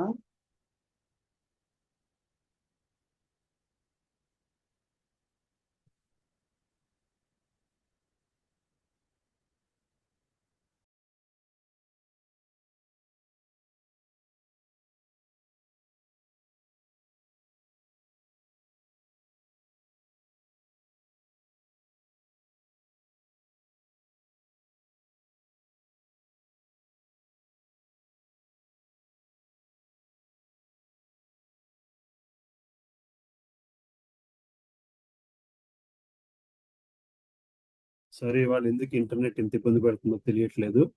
మళ్ళీ దీంట్లో ఆప్షన్ వచ్చింది. సో భగవంతుడు కేవలము తన కృపతోనే తను ఎంత మనం తెలుసుకోవాలి అనుకుంటే అంత తెలుసుకోగలుగుతాము. మానవుడు సరే కనుక అర్జునుడు ఇక్కడ శ్రీకృష్ణుని ఆజ్ఞాపించగా అతని అవ్యజమైన అచింత్యమైన కృప కోరకై ప్రార్థించుచున్నాడు. మానవుడు కృష్ణ చైతన్యమునందు తన పూర్తిగా శరణాగతుడై భక్తియుక్త సేవ యందు నెలకొననిదే ఎవ్వరికి తనను వ్యక్తపరచుకోవాల్సిన అవసరము శ్రీకృష్ణునికి లేదు. కనుక తమ మానసిక కల్పనా శక్తిపై ఆధారపడు మానవునికి శ్రీకృష్ణ భగవానుని దర్శించుట అసాధ్యము. సో మన మానసిక కల్పనా శక్తిపై మనకున్న శక్తిపై ఆధారపడి ఉన్నంత కాలము కూడా భగవంతుడిని గ్రహించడము చాలా కష్టము. సో తపస్సుతోనో ఇంక దేంతోనో మనము ఎంత ట్రై చేస్తున్నా సరే భగవంతుడిని గ్రహించడము చాలా కష్టము. అది భగవంతుని మనం గ్రహించాలి, ఆయన దగ్గర కలవాలి అంటే ఏం చేయాలయ్యా అంటే ఆ మాయను దాటాలి అంటే దానికి ఆయన కృపే ఉండాలి. అది తప్పితే జరిగే పని కాదు. మనకి ఒక ఎగ్జాంపుల్ ఇస్తూ ఉంటారు మాయాశక్తి. కానీ మాయాశక్తి ఎట్లా మన మీద ప్రభావిస్తుంది అంటే నేను గొప్పవాడిని అనుకోవడం కూడా మాయాశక్తిలో భాగమే. మనము ఎవరైనా ఒక ఫ్రెండ్ ఇంటికి వెళ్తాం, అమెరికాలో ఇదంత కామన్ కాదేమో, ఇండియాలో ఇట్స్ లైక్ కామన్ థింగ్. లేకపోతే ఎవరో ఫ్రెండ్ ఇంటికి వెళ్తామో అక్కడ బయట బోర్డు ఉంటుంది. ఏమని ఉంటుంది? బీవేర్ ఆఫ్ డాగ్స్, కుక్క ఉంది జాగ్రత్త, రైట్? మనము ఇంట్లోకి వెళ్తుంటే ఏం చేస్తాము? ఆ కుక్క అరవడం మొదలు పెడితే ఫ్రెండ్ కలుద్దాం అనుకుని వెళ్తుంటే కుక్క అరుస్తుంది. అప్పుడు ఏం మనకున్న చాయిస్లు ఏంటి? వెళ్ళిపోవడము, మరో రోజు కుక్క మూడు బాగున్నప్పుడు వద్దాము, లేదా మన సాయి శక్తిలో కుక్కను ఎదిరించడం. మూడోది simple way of handling the situation ఏం చేయగలము? వాడికి ఫోన్ చేసి, బాబు నీ కుక్క అరుస్తుంది, నేను నీ దగ్గరికి వద్దాం అనుకుంటున్నాను అంటే వాడు బయటకు వచ్చి ఏ బాల్కనీలోంచే హే టోనీ మాట్లాడుకో అంటాడు. అప్పుడు ఆ కుక్క వాడి మాట వింటుంది, కూర్చుంటుంది, మనం లోపలికి వెళ్ళగలం. మనం మాయతో చేసే ఫైట్ ఇట్లాగే ఉంటుంది. భగవంతుని చేరుకోవాలి అంటే మనం మాయ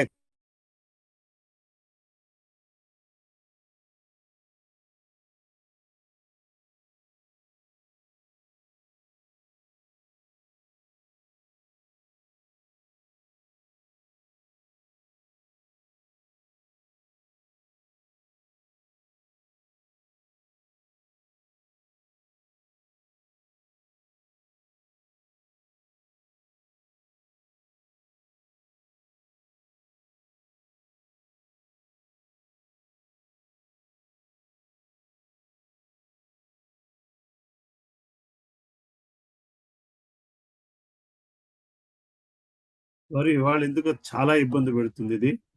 solid 4-5 times it got disconnected. I don't know till what part you listen to the story, right? ఏమ్మా ఎక్కడ దాకా విన్నారు? అదే ఇది ఫోన్ చేసి మాట్లాడితే కుక్కని పక్కకి అదే కామ్గా కంట్రోల్ ఉండు చేయగలుగుతాడు. కంట్రోల్ కామ్ గా చేయాలి. ఉండు అంటే అప్పుడు అప్పుడు మనం ఆ ఫ్రెండ్ని కలవగలుగుతాము. మన స్పిరిచువల్ జర్నీ కూడా అలాంటిది. మనం మనంతట మన శక్తితో మాయాదేవితో ఫైట్ చేద్దాం అనుకున్నంత కాలము కూడా, లేదా మరో రోజు వద్దాం అనుకుంటే మరో జన్మ ఎత్తాల్సిందే. మనం మాయాదేవితో ఫైట్ చేద్దాం అనుకున్నంత కాలం కూడా మన శక్తి మనకి చాలదు. ఏ నిమిషం అయితే భగవంతుని ప్రార్థన చేస్తామో భగవంతుని మాయాదేవి చెప్తాడు, అయ్యో పాపం వాడు నా దగ్గరికి రావాలనుకుంటున్నాడు, వాడి కాస్త కరం చూపింది. మాయాశక్తి భగవంతుడి మాట వింటది, మన మాట వినదు. మన మాట వినదు. మనల్ని ఎప్పుడు టెస్ట్ చేస్తూనే ఉంటుంది. అది ఎప్పుడైతే అది భగవంతుని మాట వినే విధిగా మనం భగవంతునితో బంధం ఏర్పరచుకుంటామో ఇంక అక్కడి నుంచి టక్ టక్ టక్ టక్ అన్ని మూవ్ అవడం మొదలు పెడతాయి. అర్థమవుతుంది కదమ్మా. సో అటువంటి విశ్వాసం మనకి రావాలి, అటువంటి బంధం మనం ఏర్పరచుకోవాలి. అప్పుడే భగవంతుడు ఎంత తను మనకి ప్రకటన అవ్వాలి అని ఆయన నిర్ణయించుకుంటున్నాడో అంతవరకు మనము ప్రకటమవుతాము. సో చాన్నాళ్ళ తర్వాత కలిశారు ఈ ఫ్రెండ్ని. ఆయన ఏం చేస్తాడు, ఫస్ట్ టైం కలిసినప్పుడు మిమ్మల్ని హాల్లో దాకా రాణిస్తాడు. 4 సార్లు అతని దగ్గరికి వెళ్ళడం మొదలు పెట్టామనుకోండి, 10 ఏళ్ళు 30 ఏళ్ళ తర్వాత కలిసిన ఫ్రెండ్ అయినా పూర్తిగా విశ్వసిస్తాడా? లేదు. మనల్ని హాల్ దాకా రాణిస్తాడు. అదే 4 సార్లు ఆయనతో పరిచయం పెంచుకున్నాం అనుకోండి, ఇంకొక రూమ్ లోకి రాణించడానికి ఇంకేదో పనులు ఉన్నా అదా ఈ లోపలికి రా, కిచెన్ ఏదో వంట చేసుకుంటున్నాడు అనుకోండి, అదా కిచెన్ దాకా మనం రాణిస్తాడు. ఏదో కాగితాలు బెడ్రూమ్ నుంచి కావాలనుకోండి, మనం ఆయన వెంట బెడ్రూమ్ లోకి వెళ్ళినా ఆయన కాదు. ఇది ఎక్కడి నుంచి వస్తుంది? ఆ ఫ్రెండ్కి మన మీద ఉండే విశ్వాసం, మనతో ఉండే అసోసియేషన్ తో ఆయన మనల్ని ఆ ఇంట్లోకి ఎంత దాకా రాంచాలా అనేది ఆయన డిసైడ్ చేస్తాడు. భగవంతుని కృప కూడా అట్లాగనే ఉంటుంది. ఎంతవరకు మనము ఆయన దగ్గరికి అవ్వాలి అన్నది ఆయన శక్తిపై ఆధారపడి ఉంది. మన నుంచి చేయాల్సిందల్లా ఏమిటయ్యి అంటే ప్రేమించడము, భక్తియుక్త సేవ చేయగలడము, ఆయనకి ఆ విశ్వాసము కలిగించడము, ఆయనకి ఆ నమ్మకం కలిగించడము. ఆ నమ్మకం ఎక్కడి నుంచి వస్తుంది అంటే పత్రం, పుష్పం, ఫలంతో భక్తితో ఆయనకి సేవ చేయగలిగితే అనగా ఆయన గ్రహించగలుగుతాడో ఆ నిమిషము ఆయన మనకి ఎంత ప్రకటన అవ్వాలో అంత ప్రకటన అవుతూ వస్తూ ఉంటాడు. ఇది మనం గ్రహించాల్సిన విషయం. సో అదే ఇక్కడ అర్జునుడు భగవంతునితో క్లియర్ గా అర్జునుడు చెప్తున్నాడు, నాకు అర్హత ఉంటే నువ్వు విశ్వరూపాన్ని నాకు చూపించువయ్యా. అది భగవంతునికి ఉండే కృపపైనే ఆధారపడి ఉంది, కానీ మనకున్న డిజైర్ పైన ఆధారపడి ఉంది, కానీ మనకున్న అథారిటీ మీద ఆధారపడి లేదు. నేను గొప్పవాణ్ణి కాబట్టి శ్రీకృష్ణుడు నాకు ప్రకటన అవ్వాలి అనుకుంటే అది జరిగే పని కాదు. మనకున్న గర్వం మీద ఆధారపడి లేదు, మనకున్న సరెండర్ పైన ఆధారపడి ఉంది, మనకున్న భక్తి పైన ఆధారపడి ఉంది తప్పితే మనకున్న ప్రైడ్ పైన ఆధారపడి లేదు. రైట్? సరే, నెక్స్ట్ శ్లోకానికి వెళ్దామా? 15వ శ్లోకం భగవంతుడు చెప్తున్న మాట. ఎవరు చదువుతారు? హరే కృష్ణ ప్రభుజీ, దండవత్ ప్రణామం. నేను చదవాలా?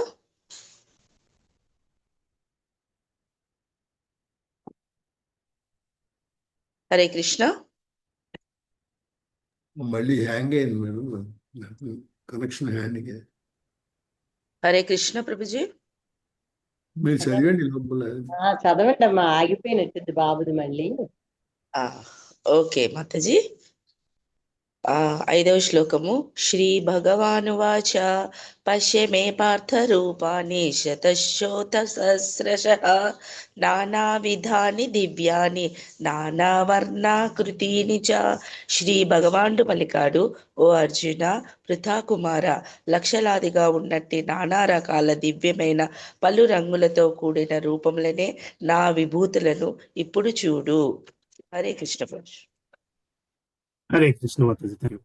దేవాది దేవుడైన శ్రీకృష్ణ భగవానుడు పలికాను, ప్రియమైన ఓ అర్జున, పృథుకుమార, వందల కొలది వేల కొలది గల నానా విధములైన నా దివ్యములను పలు వర్ణములను రూపములను నా విభూతులను ఇప్పుడు గాంచుము. శతశోధ సహస్ర అంటే వేల కోట్ల, వందలాది వేలాది కోట్లుగా ఉన్న నా రూపాలన్నిటినీ కూడా నా విశ్వరూపంలో చూడవయ్యా. ఎన్నో విభూతులు చెప్పుకొచ్చాడు భగవంతుడు. అయితే ఇప్పుడు ఆ విభూతులను అన్నిటినీ కూడా చూపిస్తున్నాడు, ఒక రూపంలో చూపిస్తున్నాడు. ప్రియమైన వందలాది వేల కొలది గల నానా విధముల దివ్యములను వర్ణములను రూపములను నా విభూతులను ఇప్పుడు గాంచుము. అందులో గొప్పవాడిని, అందులో ఇది నేను అని చెప్పుకొచ్చాడు అది కృష్ణుడు. అవన్నీ కూడా దాని అన్నిటికీ కూడా ఒక రూపం ఇచ్చి చూపెడుతున్నాడు విశ్వరూపంలోని. అర్జునుడు శ్రీకృష్ణుని అతని విశ్వరూపమునందు గాంచుకోరను. అది దివ్య రూపమే అయినప్పటికీ విశ్వ సృష్టి కొరకే వ్యక్తమైనందున భౌతిక ప్రకృతి యొక్క తాత్కాలిక కాలమునకు ప్రభావితమై ఉండును. భౌతిక ప్రకృతి వ్యక్తమొగట మరియు అవ్యక్తమొగట జరిగినట్లే శ్రీకృష్ణుని విశ్వరూపము కూడా వ్యక్తము అవ్యక్తమగుచుండను. శ్రీకృష్ణుని ఇతర రూపముల వలె ఆధ్యాత్మిక ఆకాశమున విశ్వరూపం శాశ్వతంగా నెలకొని ఉండదు. వాస్తవునకు భక్తుడైనట్టు వాడు ఎన్నడూ అటు విశ్వరూపమును చూడుటకు ఆరాడపడడు అని అర్జునుడు శ్రీకృష్ణుని ఆ విధముగా చూడగోరినందున ఆ దేవాది దేవుడు దానిని చూపుచున్నాడు. సామాన్య మానవులకి ఎవ్వరికి అటు విశ్వరూపం దర్శించడం సాధ్యము కాదు. మానవులకు విశ్వరూపం దర్శించే విధముగా తగిన శక్తిని ప్రసాదింపవలెను. సో భగవంతుడు విశ్వరూపం గురించి ఇక్కడ కొన్ని విషయాలు మనకి ప్రభుపాదుల వారి భాషలో చెప్తున్నారు. విశ్వరూపం ఏమిటయ్యా అంటే భగవంతుని తాలూకా భౌతిక ప్రకృతికి సంబంధించిన విభూతులను గాని భౌతిక ప్రకృతికి సంబంధించిన ప్రతి రూపాన్ని అందులో చూపిస్తున్నారు. అంటే విశ్వరూపము భగవంతుని తాలూకా ఒక భౌతిక శక్తికి సంబంధించినదే. భౌతిక శక్తిని ఆయన న్యూన శక్తికి సంబంధించిందని చెప్పుకొస్తుంటారు. అంటే ఇది భౌతిక ప్రపంచం భౌతిక శక్తి నుంచి వచ్చింది, ఇది కూడా శాశ్వతము కాదు. విశ్వరూపము అందుకే శాశ్వతమైన రూపం కాదు. భగవంతుడు అర్జునుడికి కొంతసేపు చూపించాడు. భక్తుడైన వాడు విశ్వరూపముని చూడాలి అని తాపత్రయపడడు. ఎందుకయ్యా అంటే విశ్వరూపంతో మనము భక్తి ప్రేమ సంపాదించుకోవడం చాలా కష్టం. విశ్వరూపాన్ని ప్రేమించడం కష్టం, విశ్వరూపాన్ని చూడడమే కష్టం, విశ్వరూపాన్ని తట్టుకోవడం మరీ కష్టం. అది మనం గ్రహించాల్సిన విషయం. అయితే అర్జునుడు అందుకే అడిగాడు, నాకు అర్హత ఉంటే చూపవయ్యా. శ్రీకృష్ణ పరమాత్ముడు ఆ విశ్వరూపాన్ని అర్జునుడికి చూపించాడు. కానీ అర్జునుడు దానికి ఎట్లా రియాక్ట్ అవుతున్నాడు అనేది మళ్ళీ మనం చూద్దాం. సరే, 6వ శ్లోకం ఎవరు చదువుతారు? నేను చదువుతాను ప్రభుజీ. చదవండి. శ్వేతం. హరే కృష్ణ. పశ్యాదిత్యాన్ స్వసూన్ రుద్రాన్ అశ్వినౌ మరుతస్తథా బహూన్యదృష్ట పూర్వాణి పశ్చాశ్చర్యాణి భారత. అనువాదం. ఓ భరతవంశ శ్రేష్ఠుడా, ఇచ్చట ఆదిత్యులను, వసువులను, రుద్రులను, అశ్విని కుమారులను, మరుత్తులను, సమస్త ఇతర దేవతలను గాంచుము. అలాగున్నే ఇదివరకు ఎన్నడూ ఎవ్వరూ చూడనట్టియు విననట్టియు పలు అద్భుత విషయములను గాంచుము. హరే కృష్ణ. హరే కృష్ణ. ఇచ్చట భగవంతుడు ముందు శ్లోకాల్లో మనకి 10వ అధ్యాయంలో ఆదిత్యులలో అతనిని నేను, వసువులలో రుద్రులను, వీళ్ళందరినీ చెప్పుకొచ్చాడు. ఇవందరినీ ఇక్కడ నువ్వు చూడు, వీళ్ళందరిలోని గొప్ప గొప్ప వాళ్ళని నేను అని చెప్పుకొచ్చారు. కాదు, అంతేకాదు, వాళ్ళందరినీ ఇక్కడ నువ్వు చూడు, వీళ్ళందరినీ నీకు నాలో కనబడుతున్నారు. ఇచ్చట ఆదిత్యులను, వసువులను, రుద్రులను, అశ్విని కుమారులను, మరుత్తులను, సమస్త ఇతర దేవతలను గాంచుము. అలాగే ఇది వరకు ఎన్నడూ ఎవ్వరూ చూడనట్టు విననట్టే పలు అద్భుత విషయాలను గాంచుము. అంటే యుద్ధం ఏం జరుగుతుందో అడుగుతున్నావు నువ్వు. యుద్ధం ఏం జరుగుతుందో అన్న విషయాన్ని కూడా నువ్వు ఇక్కడ నువ్వు చూడగలవు. భవిష్యత్తు, వర్తమానం, అన్ని కాలాలని కూడా నువ్వు ఇక్కడ చూడగలవు అర్జున. తన తాలూకా మనకి ఏ ఫిలాసఫికల్ బుక్, ఏ రిలీజియస్ బుక్ లో కూడా భగవంతుడు తాలూకా విశ్వరూపం గురించి ఒక్క భగవద్గీతలోనే మనం చూస్తాం. బైబిల్లో కానీ ఇంకా ఖురాన్లో కానీ భగవంతుని తాలూకా నిదర్శనాన్ని ఇంత విపులంగా వర్ణించబడిన సిచ్యువేషన్ ఇంకెక్కడా లేదు. ఒక్క ఈ పుస్తకంలోనే మనకి కనబడుతుంది. శ్రీకృష్ణ పరమాత్ముడు భగవద్గీతలోని ఆ అర్జునుడికి తన భౌతిక ప్రపంచానికి సంబంధించినంత వరకు తన రూపం ఎట్లా ఉంటుందో చెప్పుకొచ్చాడు. ఆధ్యాత్మిక ప్రపంచంలో ఉండే ఆయన రూపం ఎట్లా ఉంటుందో మనం ఊహించడానికి కూడా మనకి ఎక్కడ భగవద్గీతలో అయితే లేదు. భాగవతంలో కొంతవరకు మనకి భగవంతుని తాలూకా ఆధ్యాత్మిక రూపంతోనే ఆయన ఏం చేస్తాడు, ఎటువంటి కార్యాలు చేస్తున్నాడు అనేది మనకు అర్థమవుతుంది.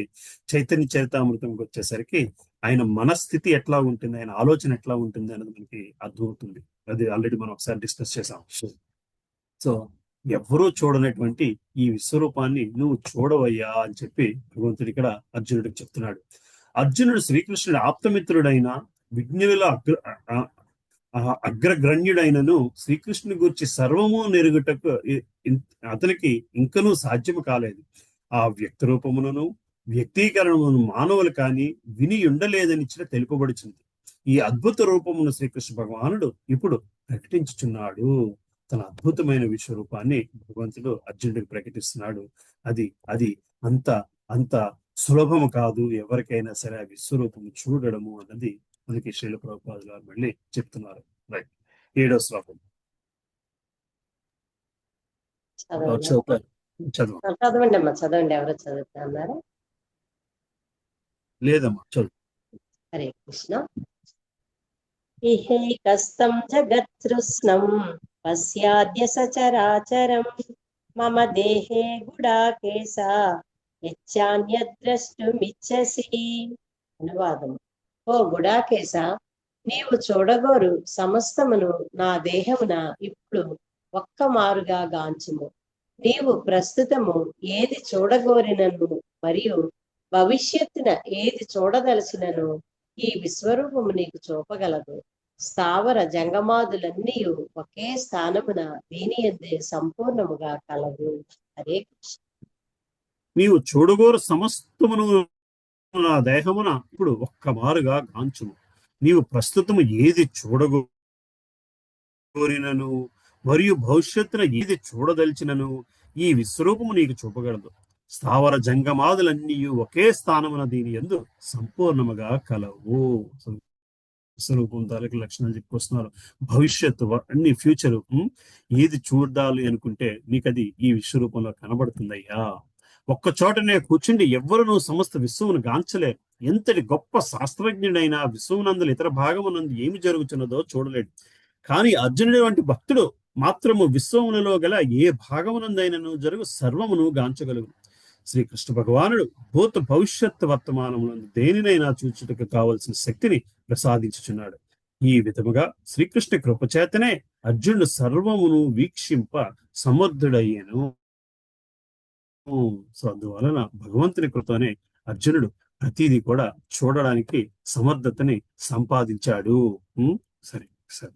సో మళ్ళీ ఇంకా భగవంతుడు ఇంకేం చెప్తున్నారు, దాని ఎక్స్టెన్షన్ 8వ శ్లోకము ఎవరు చదువుతున్నారు? చదవండి బాగా. హరే కృష్ణ.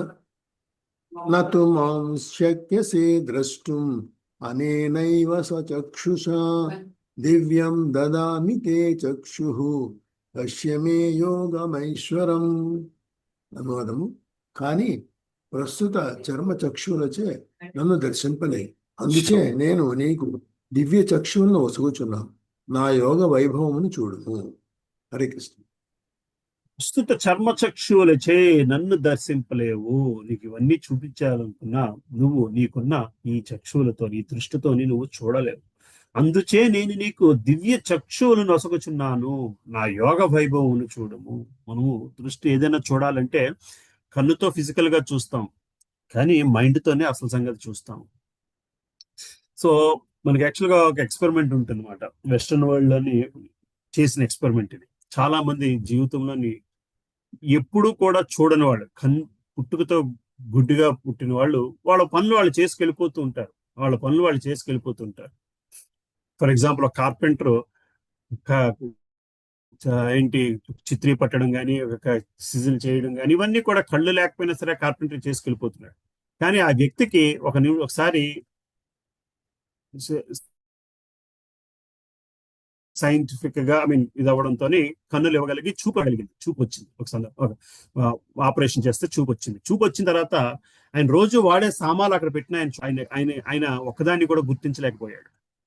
రంపం ఇలా ఉంటది అని తెలియదు. కళ్ళు మూసుకున్న తర్వాత ఆ రంపాన్ని పట్టుకుంటే దీంతో ఈ పని చేయొచ్చు, అంతవరకు కూడా ఆ వస్తువుతో ఆ పని చేయగలను అని కూడా తనకి అర్థం కాలేదు. బేసికల్ గా ఎంత అర్థమవుతుందంటే, అంటే తను మామూలు కళ్ళు తను చూస్తున్నంత కాలము కూడా మైండ్ తో చూస్తున్నాడు. ఆ మైండ్ తో చూసింది తనకు గుర్తుంటుంది. అట్లాగా కానీ భగవంతుడిని అర్జునుడు సంపూర్ణంగా అర్థం చేసుకున్నాడు. కానీ తనకు మామూలుగా చూడగలిగే తనకు ఉండే కళ్ళు, ఆ చక్షువులు లేవు. ఆ చక్షువులు భగవంతుడు ఆయనకి ఈ చక్షువులతో నువ్వు నన్ను దర్శించలేవయ్యా, ఈ దర్శించడానికి కావాల్సిన అర్హతని నీకు దివ్య చక్షువులు నొసగుచున్నాను, నా యోగ వైభవం చూడు. మనం విశ్వరూపం అంటే ఏదో అలా చూసేయగలము, సినిమాల్లో చూపించినట్టు కాదు. దానిని చూడడానికి, దాన్ని గ్రహింపడానికి కావాల్సిన శక్తి కూడా మనకి భగవంతుడే ఇవ్వగలగాలి. ఆ చక్షువులు భగవంతుడు ఆ అర్జునుడికి చెప్తున్నాడు అర్జునుడికి, నువ్వు చూడలేవు, అందుకే నేను ఈ ప్రత్యేకమైన దివ్య శక్తిని ఇస్తున్నాను, విజువలైజ్ చేయగలిగే ఆ దివ్య శక్తిని ఇస్తున్నాను అని చెప్పి భగవంతుడు చెప్తున్నాడు. దీని భాష్యం చూద్దాం. శుద్ధ భక్తులు శ్రీకృష్ణుని అతని ద్విభుజ రూపమున కంటేను అన్యమైన ఏ రూపమునందును చూడగోరరు. అతడు భగవానుని విశ్వరూపం మనసుతో కాకుండా దివ్య చక్షువులతో అతని కృప ద్వారా గాంచవలెను. అందుకనే శ్రీకృష్ణుని విశ్వరూపమును దర్శించుటకు మనసును కాకుండా దృష్టిని మార్చుకోవాలని అర్జునుడికి ఉపదేశించబడెను. శ్రీకృష్ణుని విశ్వరూపము అంత ప్రాధాన్యమైనది కాదు. రాబో శ్లోకమునందు ఈ విషయం స్పష్టమవును. అయినా అర్జునుని దాన్ని చూడగోరి ఉన్నందున ఆ విశ్వరూపం దర్శించడానికి కావాల్సిన ప్రత్యేక దృష్టిని భగవానుడు అతనికి ప్రసాదించను. శ్రీకార రసభావములతోని చక్కగా నెలకొనిన భక్తులు అతని విభూతి ప్రదర్శనముచే కాకుండా అతని ప్రేమ లక్షణములచే ఆకర్షింపబడతారు. సో ఎవరికైనా సరే భగవంతుని విశ్వరూపాన్ని చూసి మనము భగవంతునితోని ఆకర్షణ పొందలేము. కేవలం ఆయన ద్విభుజ రూపంలో ఆయన చూపించే ప్రేమతోనే మనం ఆయనని ఆకర్షణ పొందగలము అనే విషయాన్ని మనం గ్రహించాల్సింది. శ్రీకృష్ణుతో క్రీడించు వారును, అతని మిత్రులను, అతని తల్లిదండ్రులు అతని విభూతులను చూపమని ఎన్నడూ కోరలేదు. శుద్ధ ప్రేమతో వారు ఎంతగా మునిగి ఉండరనగా శ్రీకృష్ణుడే దేవాది దేవుడని కూడా వారు ఎరుగుకుండారు. తమ ప్రేమ వినియమము నందు వారు శ్రీకృష్ణుడు దేవాది దేశమును కూడా విస్మరించరు. శ్రీకృష్ణుతో క్రీడించిన బాలురందరూ గొప్ప పుణ్యాత్ములనియో మరియు అనేక జన్మల పెదపనే వారు అట్లు శ్రీకృష్ణుతో క్రీడింపగలిగిరని శ్రీమద్ భాగవతం చెప్పబడింది. ఆ బాలురు శ్రీకృష్ణుడే దేవాది దేవుడని కూడా ఎరిగి ఉండకుండేది. వారు కేవలం అతని ఆప్తమిత్రులుగానే భావించరి. మళ్ళీ ఇక్కడ మనకి శ్రీల ప్రభుపాద వారు విశ్వరూపం చూడడం వలన పెద్ద ఉపయోగం లేదు అనే విషయాన్ని మనకి చెప్తున్నారు. మనకి కావాల్సింది భగవంతునితో బంధం ఏర్పరచుకోవడము. ఆ బంధము కేవలము ప్రేమతోనే వస్తుంది, కానీ ఆయన విశ్వరూపం చూడడం వల్ల కాదు అని చెప్పొస్తున్నారు. అందుకనే సుఖదేవ్ గోస్వామి ఈ శ్లోకమునందు ఇట్లా చెప్పి ఉన్నారు. మహర్షులచే నిరాకార బ్రహ్మముగాను, భక్తులచే దేవాది దేవునిగాను, సామాన్య మానవులచే సామాన్య బాలునిగాను భావింపబడు పరమ పురుషుడితడే. తమ పూర్వ జన్మలందు పెక్కు పుణ్యకారములను నొనరించిన ఈ బాలురు ఇప్పుడు దేవాది దేవునితో క్రీడ్చుచున్నారు. సో బాలురు గురించి చెప్తూను సుఖదేవ్ గోస్వామి చెప్తున్నాడు, వీళ్ళందరూ ఎన్నో జన్మల క్రితంలో చేసిన పుణ్య ఫలితముగాను ఈనాడు శ్రీకృష్ణునితోని చిన్న బాలురి కింద పిల్లవానికి ఆడుకుంటున్నట్టు ఆడుకోవడానికి అర్హత సంపాదించి ఉన్నారు అని చెప్పి సుఖదేవ్ గోస్వామి 10వ స్కందము 12వ అధ్యాయంలో చెప్పుకొస్తున్నారు. సత్యం ఏమనగా భక్తుడు భగవానుని విశ్వరూపమును చూచుడి యందు ఆసక్తి కలిగి ఉండడు, కానీ శ్రీకృష్ణుడు పలికిన వాక్యాలను ధృవపరచుకోవడానికే అర్జునుడు ఆ విశ్వరూపము చూడగలరు. ఎందుకనగా శ్రీకృష్ణుడు సిద్ధాంతపూర్వకంగా లేదా తత్వపూర్వకంగా మాత్రమే కాకుండా వాస్తవంగానే తనను తాను దేవాది దేవునిగా అర్జునుడికి ఎట్లు నిరూపించుకోవాలనో భవిష్యత్ కాలమునందు జనులు అవగతము చేసుకొనగలరు. అర్జునుడు గురు శిష్య పరంపరా విధానమునకు ఆద్యుడైనందున దీనిని సమర్థించుట మిక్కిలి అవసరము. దేవాది దేవుడైన శ్రీకృష్ణ అవగతము చేసుకున్నట్టు ఎందు నిజమైన ఆసక్తి కలిగిన వారు మరియు అర్జున్ అడుగుజాడలను అనుసరించేవారు శ్రీకృష్ణుడు సిద్ధాంతపూర్వకంగానే కాకుండా వాస్తవంగానే తనను తాను దేవాది దేవుని వ్యక్తపరచుకుని అవగతము చేసుకునేవారు. మేము ఇవరికే వివరించినట్లు అర్జునుడు విశ్వరూపం ప్రత్యేకముగా చూడగోరి ఉండలేదని శ్రీకృష్ణుడు ఎరుగును కనుక అతడు అర్జునునికి విశ్వరూపం చూచుటకు అవసరమైన శక్తిని ప్రసాదించాను. సో మనము భగవంతుని దానికి విశ్వరూపాన్ని ఎట్లా అర్థం చేసుకోవాలో ప్రభుపాదులు వారు ఇక్కడ మనకి చెప్పుకొస్తున్నారు బేసికల్ గా. సో భక్తుడైన వాడు ఎవరైనా సరే ఈ విశ్వరూపానికి అంత ప్రాధాన్యత ఇవ్వరయ్యా. మనకి ఇవ్వాల్సిన ప్రాధాన్యత ఏమిటంటే ఆయన ప్రేమ భక్తిని గెలుచుకోవడానికి మనం తాపత్రయపడాలి తప్పితే విశ్వరూపం గురించి కాదు అనే విషయాన్ని మనము గ్రహించగలగాలి. రైట్, నెక్స్ట్ శ్లోకానికి వెళ్దామా? 9వ శ్లోకం. రైట్, ఈ శ్లోకంతో ఆపుకుందాము. రైట్, సంజయుడు చెప్పిన మాట మళ్ళీ మనకి సంజయుడు ఇప్పుడు ప్రత్యక్షమయ్యారు. ఎవరు చదువుతారు? హరే కృష్ణ ప్రభు. చదవండి శ్రీనివాసుడు. ఎస్. సంజయ ఉవాచ ఏవముక్త్వా తతో రాజస్ మహాయోగేశ్వరో హరిః దర్శయామాస పార్థాయ పరమం రూపమైశ్వరం. సంజయుడు పలికెను, ఓ రాజా, మహాయోగేశ్వరుడును దేవాది దేవుడును అయిన శ్రీకృష్ణ భగవానుడు ఆ విధంగా పలికి అర్జునుడికి తన విశ్వరూపం చూపెను. హరే కృష్ణ. సంజయుడు పలికను. మళ్ళీ మనకి సంజయుడు వచ్చాడు. ఎందుకు వచ్చాడు? మనము కొన్ని సినిమాల్లో సీన్స్ చూస్తుంటాం. హీరో మాట్లాడుతున్న సేపు హీరో మొహం చూపెడుతుంటాడు, అవతల వ్యక్తి మాట్లాడుతున్న సేపు అవతల వ్యక్తి మొహం చూపెడుతుంటాడు. కానీ అక్కడ సిచ్యుయేషన్ మొత్తం మనకు అర్థం అవ్వాలంటే ఇద్దరిని ఒకేసారి స్క్రీన్ మీద చూపెట్టాలంటే కొంచెం వెనక్కి జరుగుతుంది కెమెరా. సరే, కెమెరా వెనక్కి జరిగితే అక్కడ మొత్తం సందర్భం ఏం జరుగుతుందో తెలుస్తుంది. ఇప్పుడు దాకా అర్జునుడు మాట్లాడుతున్నాడు, శ్రీకృష్ణ భగవానుడు సమాధానం ఇస్తున్నాడు, శ్రీకృష్ణ భగవానుడు అడిగిన దానికి అర్జునుడు సంభాషణ ఇస్తున్నారు.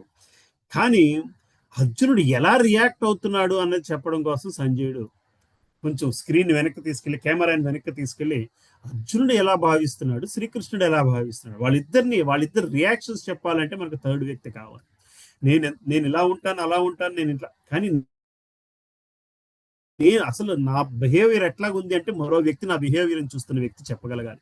అందుకు మనకి భగవద్గీతలోని సంజయుడు తాలూకు శ్లోకాలన్నీ కూడా అక్కడ స్థితి వాళ్ళు ఎక్స్ప్లెయిన్ చేయలేని స్థితిని మనకి ఎక్స్ప్లెయిన్ చేయడానికి సంజయుడు వస్తూ ఉంటాడు. ఓ రాజా, మహాయోగీశ్వరుడు దేవాది దేవుడైన శ్రీకృష్ణ భగవానుడు ఆ విధముగా పలికి అర్జునుడికి తన విశ్వరూపమును చూపాను. సో ఈ విషయం అర్జునుడు నీ విశ్వరూపం చూస్తున్నాను, బాగుంది, ఇలా ఎంత చెప్పినా సరే అర్జునుడు ఎట్లా రియాక్ట్ అవుతున్నాడు చెప్పడం కోసం మనకి ఈ మిగతా 4-5 శ్లోకాలు ఉపయోగపడతాయి. సో ఇక్కడ నుంచి 10 నుంచి 19 శ్లోకాలు అర్జునుడు విశ్వరూపంలో ఉండే ఐశ్వర్యాలను చూస్తుంటాడు. అది కేవలము ఇది శ్రీకృష్ణుడు 10వ అధ్యాయంలో తనకి జగత్తులో ఎలాగా వ్యాపించున్నాడో అని వర్ణించిన రీతిలో ఉంటుంది. అక్కడ ఆయన చూసిన విభూతులన్నింటినీ కూడా మనకి ఇక్కడ అర్జునుడికి శ్రీకృష్ణుడు విజువల్ రూపంలో చూపిస్తుంటాడు. 20వ శ్లోకం నుండి అర్జునుడు తాను చూసిన కాల రూపాన్ని వర్ణిస్తూ మొదలు పెడతాడు. ఈ కాల రూపంలో భగవానుడు భౌతిక పరిధిలో ఉన్న ప్రతి దానిని ఎలా నశింపచేస్తాడో అన్న వర్ణన ఉంటుంది. మనం భగవద్గీత నేర్చుకున్నప్పుడు భగవంతుని తాలూకు కాల రూపాన్ని గురించి మాట్లాడతాము. అది ఈ 20వ శ్లోకం నుంచి వస్తుంది. సో నెక్స్ట్ వీక్ 10వ శ్లోకం నుంచి మొదలు పెట్టుకుందాము. 10వ శ్లోకంలో ఏం చెప్తున్నాడు సంజయుడు? ఇంకా అర్జునుడు ఆ విశ్వరూపంలో అనేక ముఖాలను, నేత్రాలని, అద్భుత దృశ్యాలని గాంచెను. ఆ రూపాలు పలు దివ్య ఆభరణములచే అలంకరింపబడి ఎత్తుబడిన పెక్కు దివ్య ఆయుధములు ధరించి ఉండెను. అతడు దివ్య పూలమాలలను మరియు వస్త్రమును ధరించి ఉండెను. పలు దివ్య సుగంధములు అతని దేహమునకు పూయబడి ఉండెను. అదంతయు ఆశ్చర్యముగాను, ప్రకాశమానముగాను, అనంతముగాను, సర్వ వ్యాపకముగాను ఉండెను.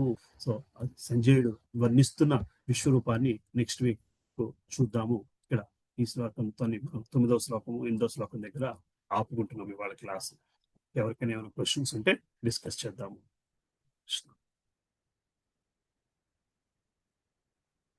సుజాత మాతాజీ, ఏం క్వశ్చన్స్ ఉన్నాయా? ఏం లేవు ప్రభుజీ. మీరు బాస్టన్ ఎవరో వస్తున్నారన్నారు, భక్తిరాఘవ స్వామి మహారాజా. భక్తి రాఘవ స్వామి మహారాజ్ ఈ వీక్ లో ఎవరితో రోమపాద క్లాసులు మహారాజ్ ఏమ్మా రోమపాద మహారాజ్ రోమపాద మహారాజ్ రోమపాద స్వామి మహారాజ్ వస్తున్నారు నెక్స్ట్ వీక్, రైట్? బాస్టన్ లో క్లాస్ రోమపాద స్వామి మహారాజ్. ఎస్, సో డెఫినెట్ గా ఇప్పుడు వీక్ డేనా వీకెండా? Week days Prabhuji. అవునా? హాప్కిన్టన్ లోనే ఉంది. నాగా ప్రభు, హాప్కిన్టన్ లోనా? ఓకే, నాగా ప్రభు వాళ్ళ ఇంటి దగ్గర. విక్రమ్ ప్రభు, ఆహా. ప్రేమికాదేవి మాతాజీ వెళ్తా అని అన్నారు. Okay okay Yeah. Okay. See, you should all go. That's a rare opportunity. ఆ మహారాజులు అంత దగ్గరగా చూడడం. ఇండియాలో అయితే చాలా మేము ఎంతో ప్రయత్నించినా ఇవి జరగవు. ఇక్కడైతే మీకు నిన్న మొన్న సుజాత మాతాజీ, ప్రేమికా దేవిదాస్ మాతాజీ కూడా నేను వెళ్ళి మహారాజుని కలిశారు, భక్తి పద్మ ప్రచారక్ మహారాజుని. సో అటువంటి అవకాశాలు 1-on-1 కూర్చుని ఎంతసేపు మాట్లాడారమ్మా మీరు ప్రేమికా Devidas Mataji? Almost 1.5 hours. 1.5. 1 Yeah, hour, 1.5 hours. close Maharaj to 2 spent hours. Yeah. close to 2 hours. He spent time with you. So how was it, Yeah. Mataji? He's a very nice person, very simple, gentle person actually. Yes, very nice person. చాలా Very casual గా down to మాట్లాడుతుంది. earth. Yeah. చాలా మంచిగా. Very sharp, very శాస్త్రంలో చాలా knowledge ఉన్న వ్యక్తి ఆయన. Even his classes were very good, Prabhuji. Okay. It's simple language, subtle గాను. Yes. Very clearly he explains things. Mostly like So Keshav Swami Maharaj, Okay. Gaurangadas Prabhu, all of them have almost same way of communicating. In America, you have this opportunity of easy accessible to Maharajas and everybody basically. But problem is scheduling your own scheduling and managing your own. This thing is the difficult part there. Yes. Last So time yes, Thursday or Wednesday. Thursday. Last time Vikram Prabhu వచ్చారు Thursday. Romapad Maharaj class కి. Last అవునా? Time ఎక్కడ Yeah, temple అయిందమ్మా? So temple Vikram కాదు, Prabhu No. వీళ్ళ ఇంట్లోనే. Hopkinton లోనే అయిందా? సరే. So attend, see if you can attend Prabhu, Vikram Prabhu, Naga Prabhu. Yeah, So Guru.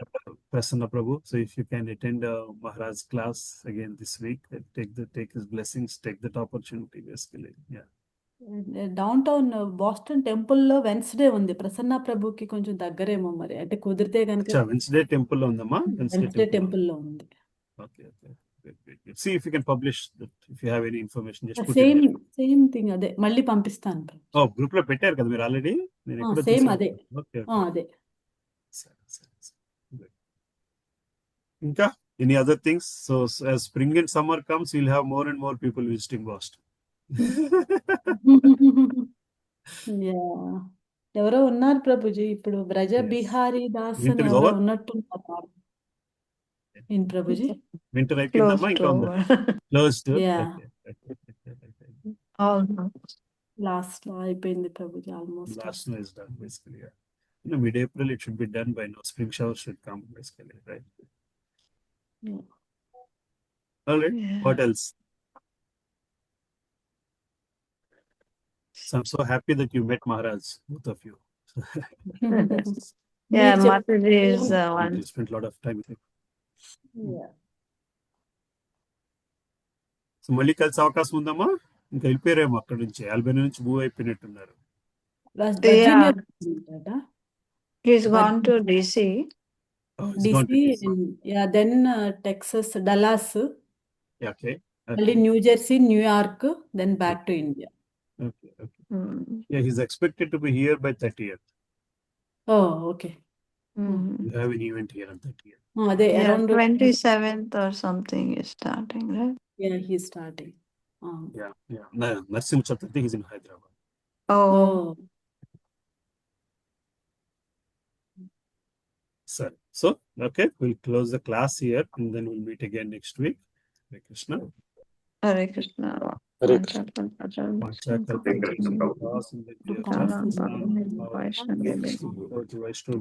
Prabhupada ki jai. Hare Krishna. Hare Krishna. Thank you, Prabhuji. Thank you. Hare Krishna.